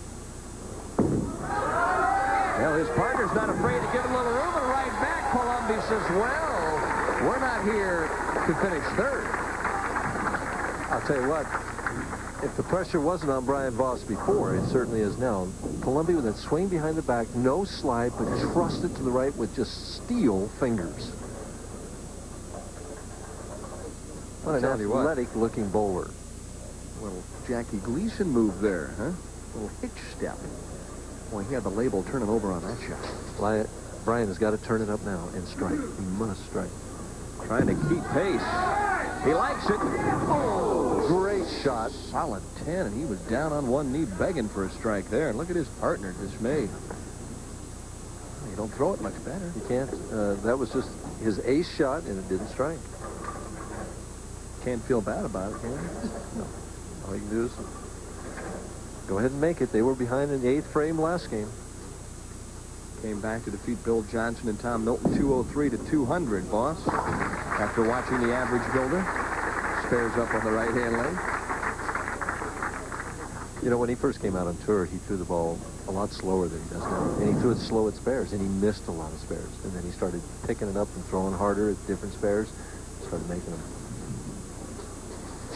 X's from the 3rd through the 6th for Palmobi Jr. and Walden. Hricsina down again, and boy, I tell you, it's been fun to watch the seniors respond here this evening at Thruway Lanes as John Hricsina comes up with a big strike, but his team trails by 21. We'll be back with a conclusion after this.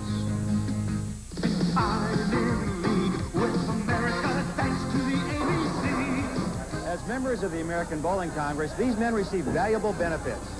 In sanctioned leagues, they know their games count, and standard rules help the fun along. Awards give them proper recognition. They get their shot at national competition, and they're helping our country's Team USA. When these members go bowling, they know being organized is more fun. Get in league with America. Join the ABC.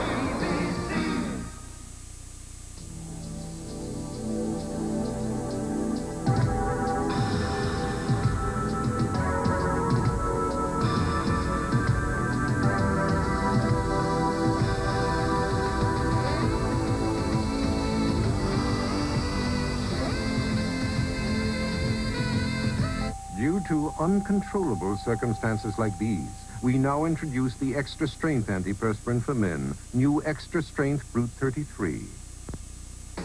The highest, not the lowest score wins at a tournament with a unique scoring system. Golfers from around the world compete at the International. Tomorrow at 4 Eastern, live on ESPN. And our host next week, Janet Bueller, boy, she'll be standing by in the Hall of Fame lanes in the Hall of Fame city for the M&I PBA Senior Championship as Teata Semiz will head back and try and defend. And it's nice to see Janet back to health again. Last year she had been in an accident and wasn't feeling very good at all. And now it's nice to see that she's better. She'll be back in fine form for that one. Walden tries to keep the string alive. Trust is a must. Oh, and he chips out the 4. And Walden right now is showing quite a bit of animation for him. Well, there's not much you can do when your opponents are striking like this. He gives this one a lot more room. And watch the 2-pin, 3rd from the left. A little soft, and the ball overreacted and went a little high. And Billy says, I can still move this 50-plus-year-old body. You know what's great? The seniors don't really run out their shots. They kind of walk them out. Have you noticed that? Yes. Wait till Carmen gets there. Oh, the showtime is just a couple of minutes away. Salvino and Pedersen. Oh, boy. Trying to make it 6 straight. Oh, a slasher. Just a slasher on the left-hand lane. And Brian Voss has got to feel like an orphan right now, Dennis. Everybody's striking but Brian, our leading candidate for Bowler of the Year. Watch him, just these fingers of steel here as he just destroys the rack. Boy, they can, except for that pocket 7-pin on that 2nd frame, they can have them all. A 6-bagger for Palmobi Jr. and Walden. They may take this one off the sheet, but more importantly, down by 41. You got to strike on this shot, Mr. Voss. And he did. They're not dead yet. If Hricsina can strike here, they are not dead. But he must strike. They're down 31. Their potential, 249. My wife keeps telling me that that's not correct English. They have a potential score of 249. Well, thank goodness Debbie has got her eye on us, because if she didn't, well, we'd be in a lot of trouble. Right. In the 9th. This is a must situation. Oh, not his fault. Hricsina shaking his head, and there's at least one of John's sons. That's and Brian John. up to console him. Not much you can do about that. That was John Jr. looking on, who bowled in this tournament himself. Oh, brother. What a tough break. You know, we mentioned Ron Palmobi Jr. leaving the swishing 7-10 last year in Green Bay to lose in the semifinal game. John trying to bounce it out, but he's going to miss to the left. And, well, that could just about close the door for Voss and Hricsina. It does close the door, doesn't it? It's practice time now for Walden and Palmobi. They can take it out the sheet for 280. And our scores have picked up perceptibly. It seems like the lanes have broken down a little bit, and the guys have a little area to the right. You get that ball back now. Yeah, the first game, Bill Johnson and Tom Milton won 203 to 197. That one through the nose. Last game, 203 to 200, but Ron Palmobi Jr. suddenly realizing that he and his partner Billy Walden will be bowling for yet another championship. And you can bet Salvino and Pedersen over there are saying, we're making Billy Walden finish the game next game. Palumbi's only bowling 5 frames on the left lane. Spare up for Coach Walden, who does a lot of junior coaching out in the Midwest. Possible 2, 5, 8 for Palmobi and Walden. And what that'll mean is that they're going to have Palmobi and Walden start the match and probably have Pedersen finish on the left lane for Salvino and Pedersen. So my guess is that Pedersen's going to bowl on lane 47 and Salvino on 48. And Palmobi will start the match in the next game. Palmobi, the first of the touring pros to bowl on lane 47, and he's had some success over there. Thanks again. A very calm, cool Captain Walden, just sitting by watching things happen. I'll tell you, though, that's got to be a little bit intimidating to that pair sitting over there on the practice pair, watching this guy just dice-o-matic these pins. It's funny, I talked to Billy earlier in the week after the first 8 games of match play, or 6 games of match play, rather, and I said, well, you've got a nice partner. He said, man, do I have a horse? He said, I got the saddle on him, but I haven't had to show him the whip yet. And he said, I hope I don't have to, because right now he's running in full stride. And that is full stride right there, I'll tell you. Now the question is, they're at the 3/4 turn. Can he bring Billy Walden home to the title? Well, Billy has got to contribute. You don't get doubles in this except in the 10th frame by yourself here. Your partner's got to do it, too. Problem is he has to run against an old war horse, that Carmen Salvino in the seniors division as far as the championship round is concerned. Well, he says he's going to bring Moses' staff out and take care of it here. We're going to have some fun in the title match, just like Ron Palmobi is enjoying himself in the semifinal. Oh, my goodness. Well, they took that one right off the sheet and shot 258. What an entertaining game by those two, wasn't it? For Brian Voss, more money, an extra $4,250, and now he's what, near $169,000? Right. All right, your observations concerning his chances of breaking Mike Alby's all-time PBA record? Well, I think a lot of it depends on whether he's going to win the Miller Lite points.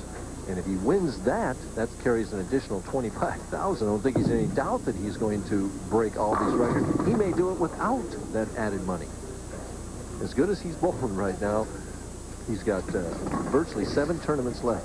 There's an invitational in Calgary.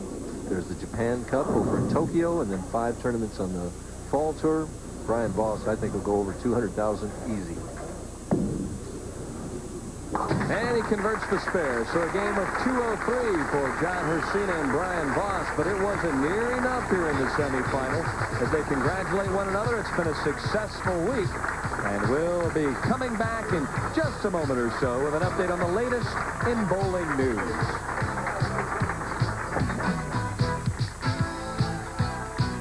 People are always saying to me, Jacko, relax. But tell me this. If yours really was the longest lasting battery you could buy and nobody knew it, would you be calm? I think not. Columbia 300 knows that all bowlers are not created equal. That's why Columbia 300 has spent years in research just to have the right bowling ball for you. If you need less weight, the light dot. Bowl on drier lanes, the white dot. The perfect all-round ball, the world-famous yellow dot. And if you're ready for urethane, the Columbia 300 U-Dot is your ultimate weapon. Columbia 300, sold only in lanes and pro shops. Do you know how fast you were going? Did you know this license has expired? Now, when you want twice the Pepto, you've got it. New maximum strength Pepto-Bismol.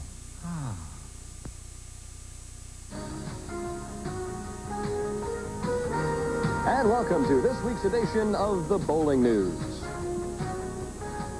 And tonight's championship round appearance here at Thruway Lanes concludes the 1988 PBA Summer Tour for the National Touring Professionals.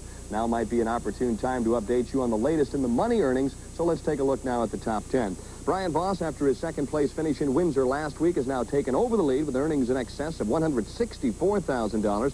Voss will also add at least $4,200 to his bankroll this evening, regardless of where he finishes. Meanwhile, Mark Williams and Marshall Holman make up the rest of the top 5. Edmond, Oklahoma's Tony Westlake is number 6 on the current money list, while Dave Husted, fresh from his victory a couple of weeks ago, is now 7th. Walter Ray Williams Jr., Dave Ferraro, and Joe Berardi all cashed here at Thruway Lanes this week, and they fill out the top 10.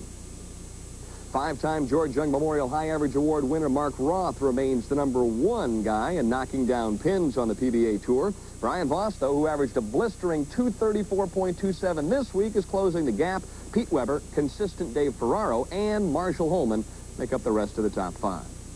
And now here's the latest on the PBA regional circuit. In the headquarters division down in Columbus, Ohio, Noel Liederbach out of Cleveland ended up in the winner's circle, while Jeff Storrs of Bay City, Michigan, finished up in the runner-up position. Meanwhile, out in Decatur, Illinois, Eugene McCune is picking up right where his dad, Don, left off. Eugene captured first-place honors and added $3,000 to his 88 earnings. Mike Truitt finished up second there. And, of course, out in the great Southwest, Craig Jensen just edged Dennis Samsell to collect nearly $3,000 in first-place prize money. Just one other regional note to pass along. Should Tom Shook capture the regional event that will be held at Champ and Dave Husted's Milwaukee Bowl this coming weekend, well, he will have completed the Grand Slam out of the Northwest region, and he'll receive a bonus check worth $10,000. Champ and Dave, you better get the ink pen out. He's a hot player right now. Bowling fans all across the country will be in for a very special treat coming up on Wednesday evening, September 7th, when ESPN airs a special 90-minute telecast concerning the finals of the Brunswick Team USA Showdown, a very exciting event that was taped earlier this year down in Melbourne, Florida. Amateurs Debbie McMullen and Mark Lewis captured their respective divisions and earned the right to advance into the pre-Olympic qualifier to be held down in Apopka, Florida. Keep in mind that both Debbie and Mark are trying to qualify for a trip to Seoul, South Korea, in order to compete in the Olympic Exhibition Bowling event, which will be held at Royal Lanes on September 18th. And as I've already mentioned, this is the final stop in the summer for the touring players, and we've chatted back and forth this summer about possible Bowler of the Year candidates, and I know in your mind there's only one player right now that's in the race. Well, I've been saying all along for about the last 4 or 5 months that I think Brian Voss is the leading candidate. He's proving it week in and week out. You look at just some of the things that he's accomplished. 164,785, and he added to that tonight.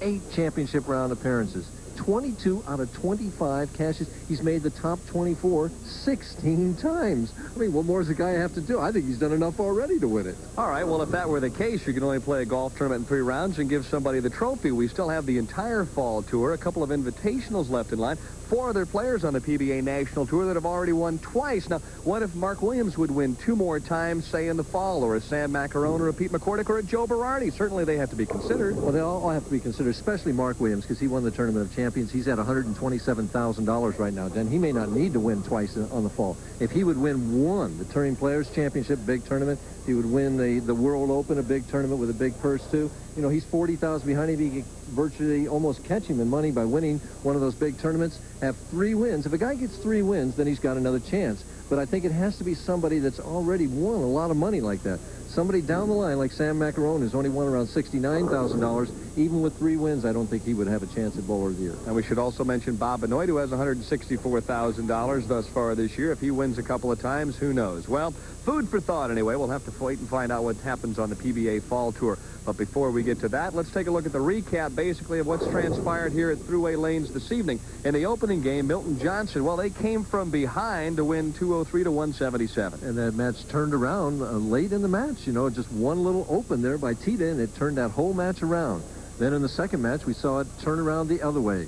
Johnson and Milton were ahead, and Bill Johnson left the washout somewhere right around the 8th frame, and Voss and Hricsina jumped on it, and even though Johnson struck out in the 10th frame, Brian needed the mark, and he got the mark to win. And the first game, really, where we saw anybody string some strikes, Billy Walden and Ron Palmobi Jr. put them together in game number 3, coupled that with a solid 10-pin in the middle of the game for Brian Voss, and then it was 258 to 203, and Boy, heading into that championship game right now, Ron Palmobi Jr. hungry, I think, for yet another national title. They're going to be a handful for Salvino and Pedersen. Well, they certainly are. You can see the confidence written all over Palmobi, but as I said before, I think that Pedersen and Salvino are definitely going to make Walden finish that match, so it may come down to whether the senior can strike in the 10th frame to win that tournament. Of course, last year, that's exactly what happened. Dick Weber had to stand up and throw a couple of strikes and couldn't quite pull it off. And that was earlier. Mark McDowell had struck in the 10th frame a couple of times to win games for him as they moved up the ladder. So the strategy becomes, I think, so important in this tournament, more so than the other tournaments. Well, Carmen Salvino in his interview said, you know, boy, I didn't get to the Hall of Fame by losing matches on television. So when we come back, we'll find out if the spook, that's right, from the Windy City, Carmen Salvino can win yet another championship. Palmobi and Walden, Pedersen and Salvino. Stay tuned. It's coming up next.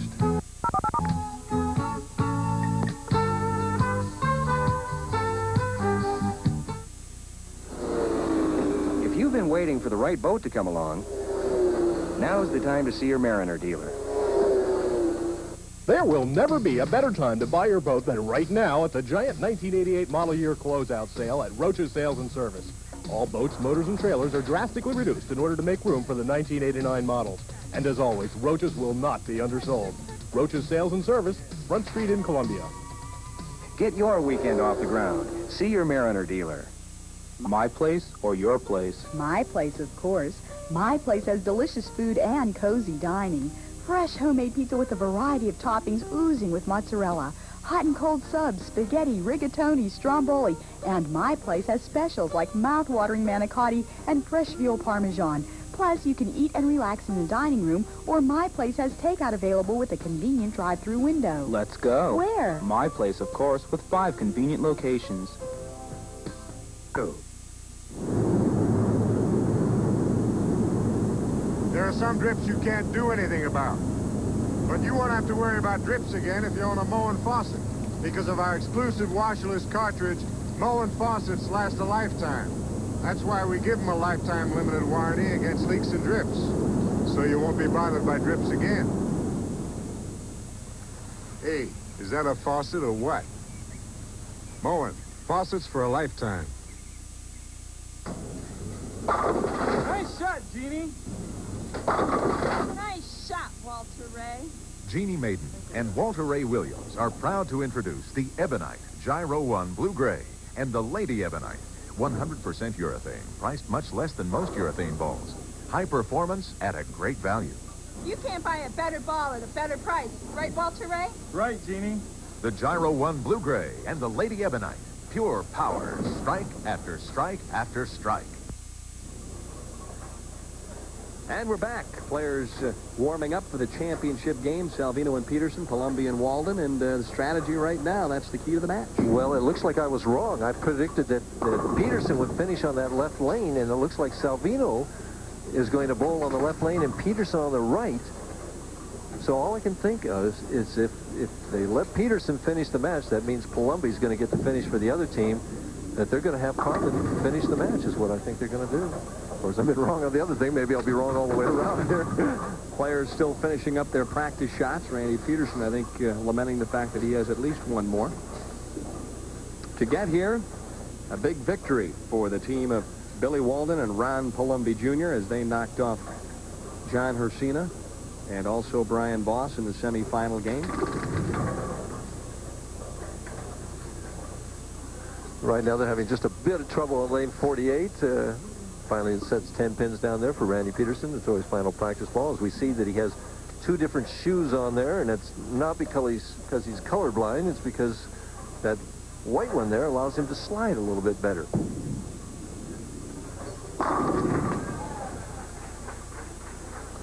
Well, this is it. 2 teams are left here at Thruway Lanes. And so Salvino will start the match on the left-hand lane, lane 47. Boy, I think they're making a strategic error here. They're going to let Palmobi finish on that left lane, and I wouldn't do that at all. I'd have made Walden finish that match. Well, obviously, Carmen has a much better shot on the left-hand lane than he does on the right, or Pedersen has a better shot on the right. Well, then I'd have let Carmen finish in the 10th frame. All right.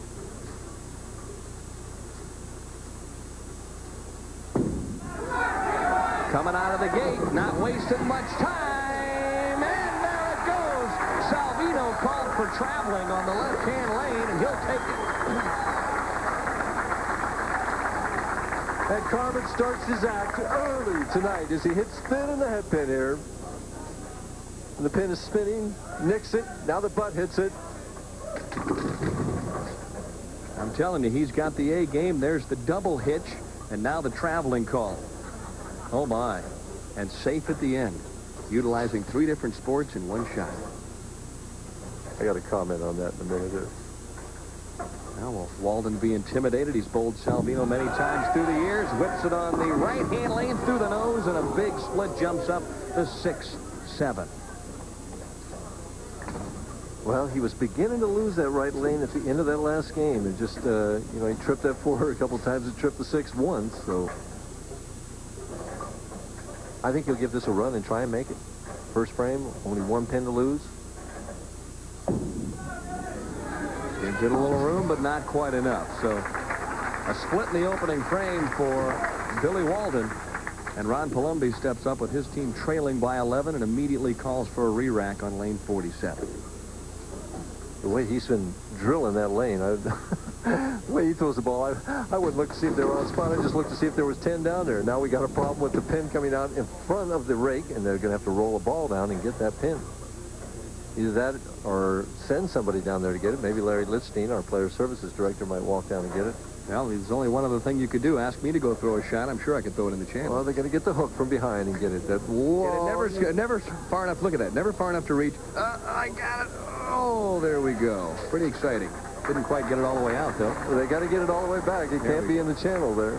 Nice round of applause for the vaudevillian hook. All this, though, commotion and everything has a tendency to break your concentration as Palumbi's looking over at Chris Warren, who came up to get his check.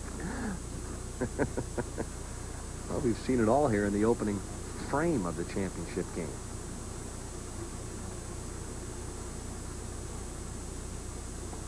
Palumbi trying to pick up right where he left off, and that may have been the most explosive strike that he's unleashed here this evening.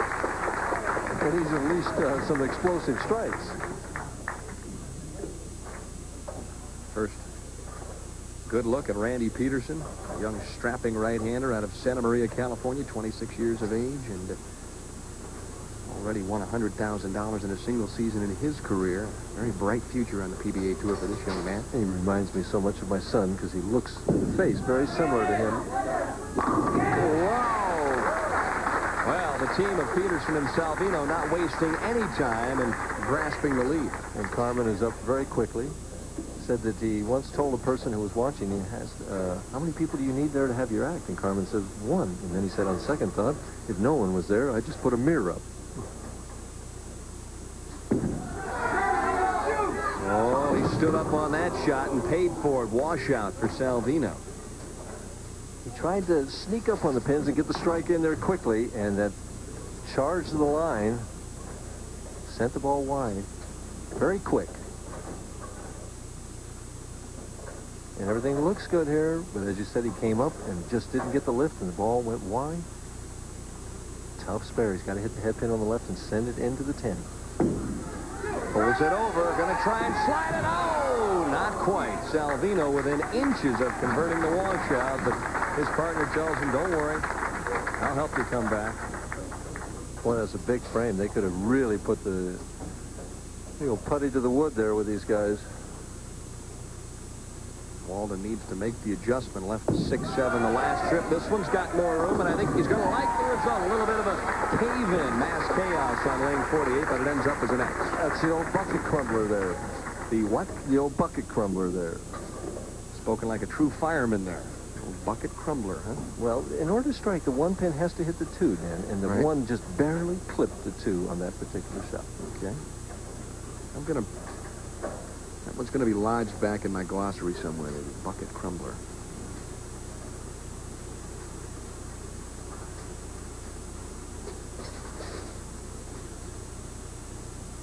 They were down 21 at one stage, and now they have the lead. Palumbi again on the left-hand lane. So, a 3-bagger for the team of Palumbi and Walden, and they're the team right now that has the hot hand. We'll be right back after this.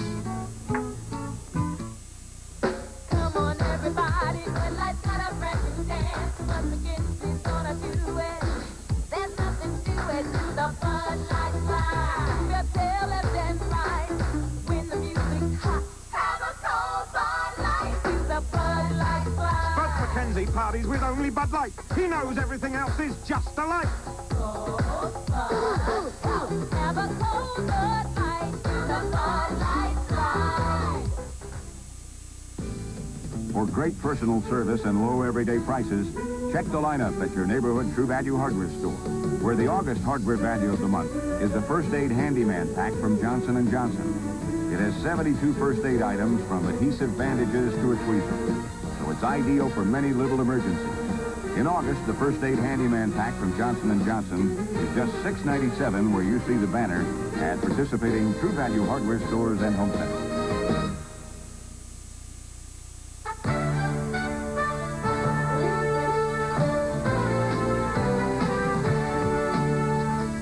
For sports news, turn to the experts. Experts who take you wherever sports happen, whatever time of day. ESPN Sports Center, America's sports authority.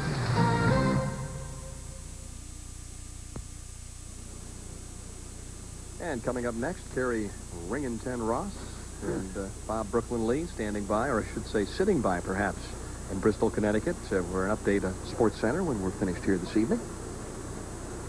I know that you're concerned about the Lakers. They've signed David Rivers and also now Orlando Woolridge. Atlanta's also improved their basketball team. Moses Malone. Oh, boy. And, of course, our Cleveland Cavaliers, Denny, they're going to be improved next year.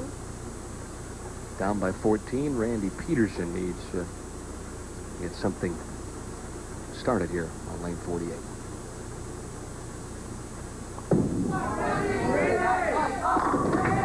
Boy, he's throwing the ball just so pretty.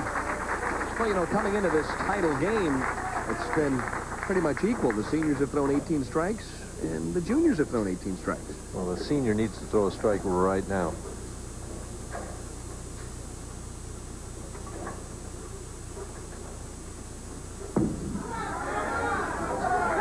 And he did. Pretty shot by Carmen. Oh, the clutch by Salvino on the left-hand lane, and so the double starts to add to the excitement. Watch the follow-through. That's his ace right there. Boy. Is it going to carry? Is it? Yeah. Well, you can never tell what he's thinking about here.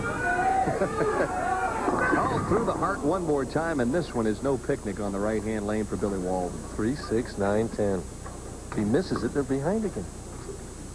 It's amazing what happens to a player when your opponent throws a double. Isn't it? Boy, We've seen it happen so many times tonight, even to experienced, great players. Sure.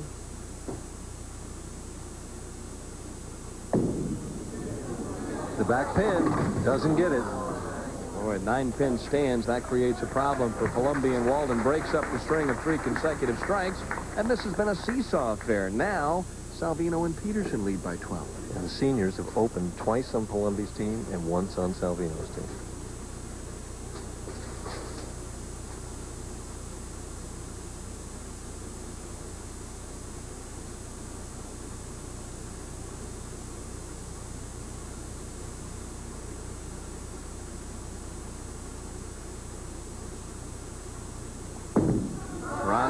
Trying to keep his hopes alive, and this young man has just bowled brilliantly here this evening. What, has he just missed striking one time tonight? Now we'll have Chuck Pierce, our statistician, check on that. Hasn't been... He almost left the swishing 7-10. I think the very first shot he threw, wasn't it? And then he struck every time after that, I thought. Or close. Yep. Up the 7-pin. So that's 6 in a row he finished the other game with. And he's got, what, 3 here? He's got 9 in a row? Not a bad night's work. 9 out of 10. Kind of like Larry Bird at the free throw line. Pedersen right now, though, looking for 3 in a row here on the 6. Has to hurry. And it did. Boy, what a pretty shot. Well, he's had a lot of fun bowling this week with Salvino. He kind of sneaks up on the pins. He has a rhythm to his approach, the high backswing. Now watch the knee bend and the long slide. tremendous finish at the back end. Always an animated player. Back to live action. Salvino waits, and he's up in the air with a triple clutch this time. And if he doesn't watch it, one of the NBA teams will sign him to do some rebounding inside. As this game is zipping by, Billy Walden has to strike here. They're down 32 pins. Gave it more room. Just when you think they're out of it, they come back. Now if Palmobi strikes on the left-hand lane, they're back to it in a dozen. And Palmobi, who's just been magnificent on this left-hand lane, now is in the position where he's feeling, hey, I'm the strength of this team, and I've got to do it right here. And he just feels that he's going to.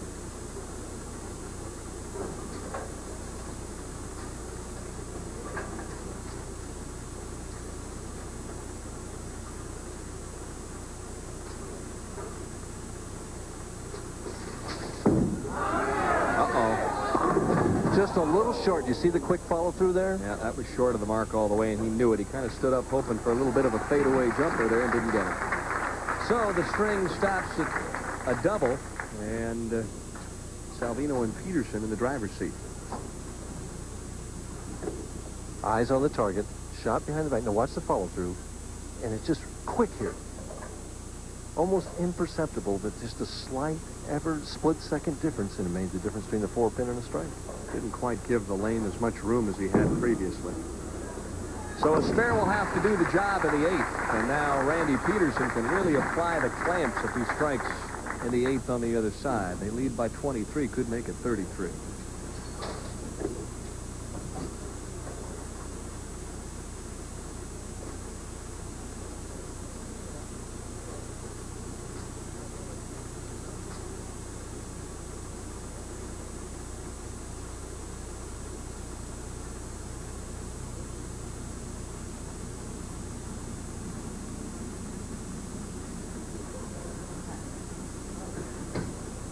Well, we're very close to the Buffalo International Airport, and I have a feeling that one of the jets just took off right over Thruway Lanes. That's what's nice about staying in the hotel close to the lanes here, too. You don't need the wake-up call. Planes fly so close to that hotel that this morning I smelled a pilot's aftershave lotion this morning. Do you believe that? Whatever you say, dude. It was Old Spice, I think, but I'm not positive. Don't need those wake-up calls when the jets come by. Anyway, back to the action. Important shot for Pedersen.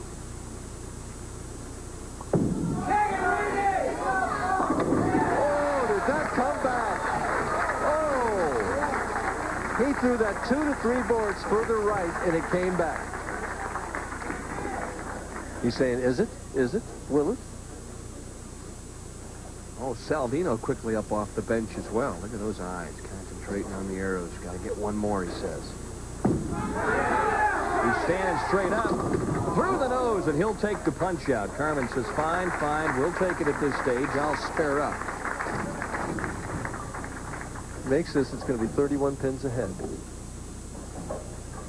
And Walden and Palmobi are in the bad position of having to strike out to make them mark.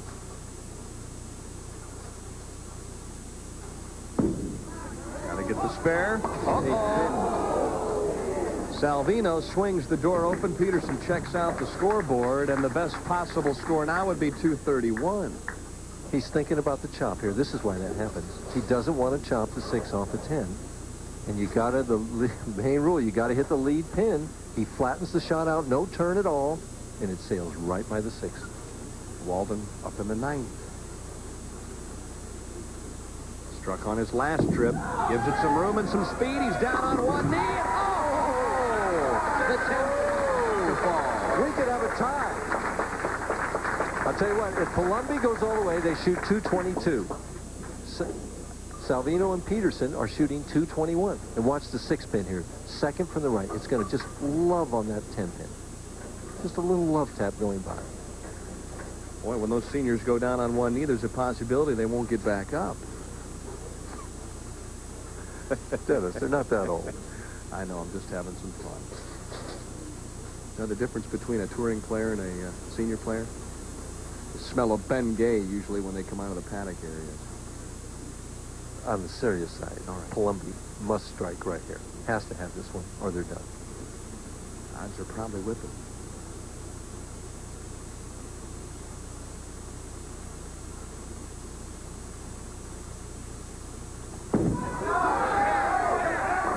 Oh, how about the 2-pin?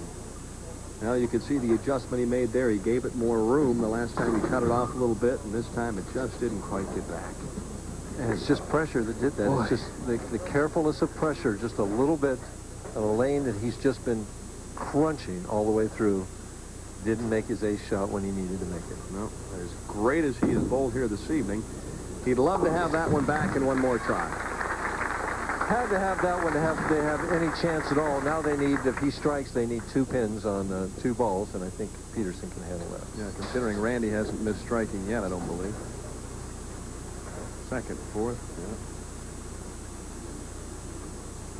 All X's for Randy Pedersen. I think he can handle a couple. So Salvino, who earlier this year let one slip away when Dick Weber beat him in the championship round final game at the Showboat, is going to collect victory number 19 in his career.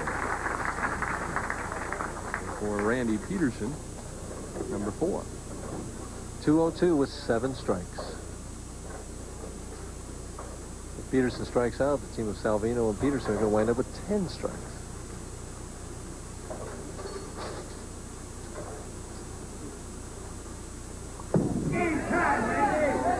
That's going to do it. Randy Pedersen finishes things off with a nice smile, and there's a handshake from Big Daddy and a bear hug. Boy, I'll tell you what, he'll crack your back if you don't watch it. He's still strong. And he was strong here this evening. Salvino with a couple opens, but a couple of key strikes as well. Kind of set the tone early with that little traveling call in the opening frame, didn't he? Yes, he did. Always fun to watch Carmen Salvino. And Pedersen, gets his first bad rap of the contest, but it doesn't make any difference.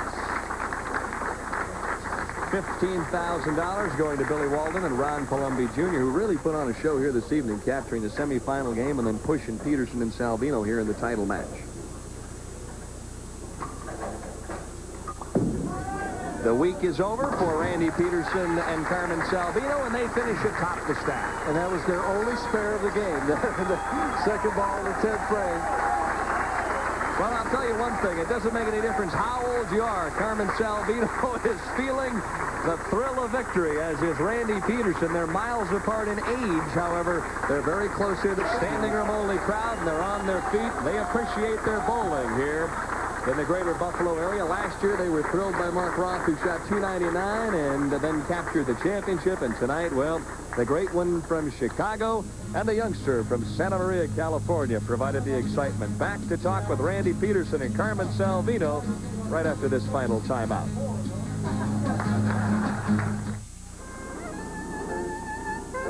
Hi. I've been looking all over for this terrific video cassette I heard about. It's called The All-New Not-So-Great Moments in Sports. There's scenes where Darryl Dawkins renovates NBA backboards.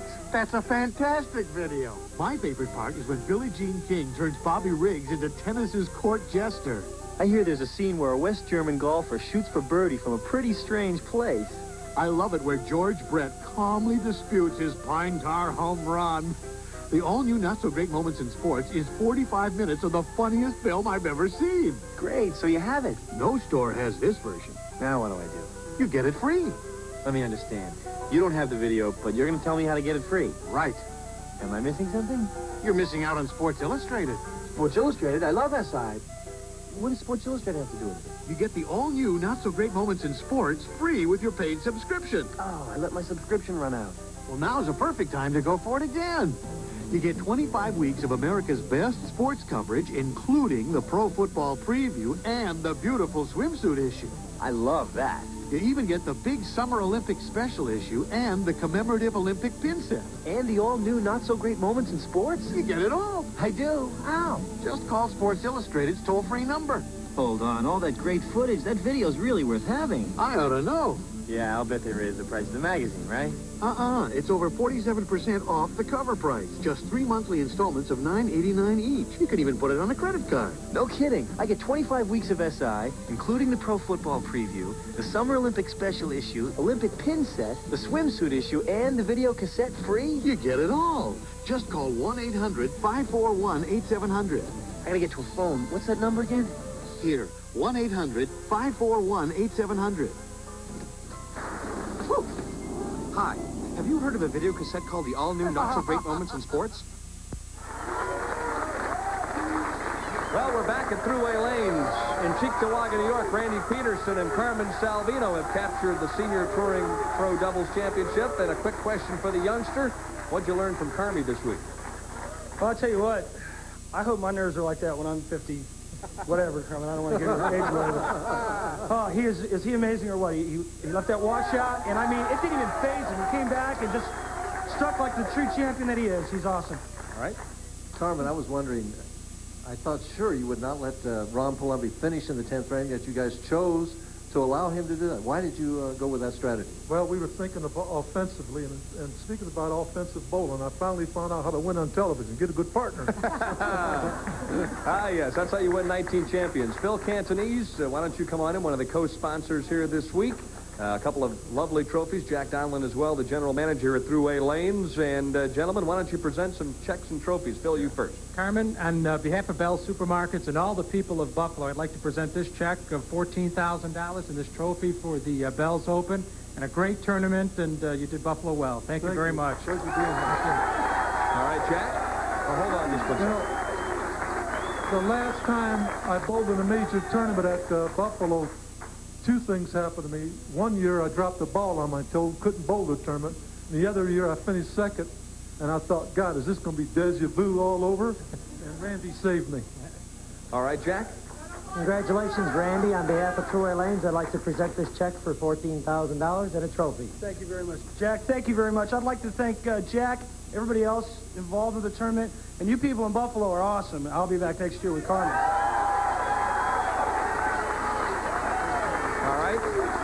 Mike, I have a question for Carmen Salvino.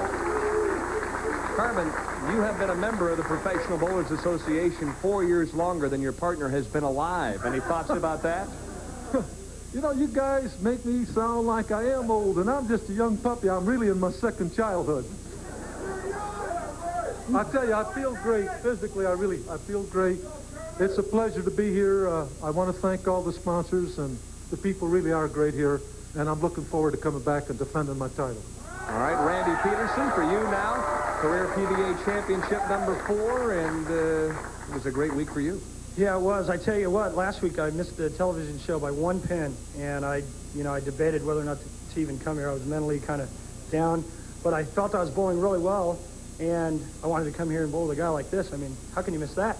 So I showed up, and I bowled great, and I had a great horse over here, and I saddled him up last night, and I just rode him to the TV show today. I'll tell you what, we've only got about 30 seconds. Could you guys put down the trophies and give us the, how about a duo hitch of the pants? I know you've been working on the hitch all week long with Carmi. That's just, hey, let's take a look at it. He does me better than I do. Let's, maybe in unison, let's, oh, there it is. Well, they hitched each other up all week long here at Thruway Lanes, and they're having a great time now. Salvino and Pedersen, and of course, well, you'll have to pick up where he left off with the hitch. You've been a marvelous audience all week long. We thank you for joining us this evening. The champions, Randy Pedersen and Carmen Salvino here at Thruway Lanes. We'll be back next year, everybody. So long from Cheektowaga, New York.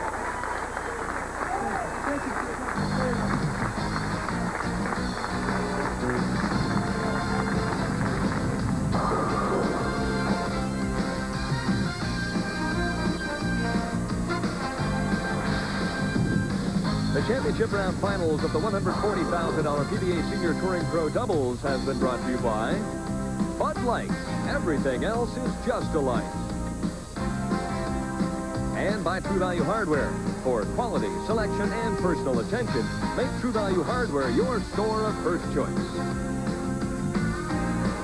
Next week, the TBA Summer Tour heads to the Hall of Fame lanes in the Hall of Fame City, Canton, Ohio, for the championship round finals of the $115,000 Ebonite TBA Senior Championship, beginning at 9:30 Eastern Time only on ESPN.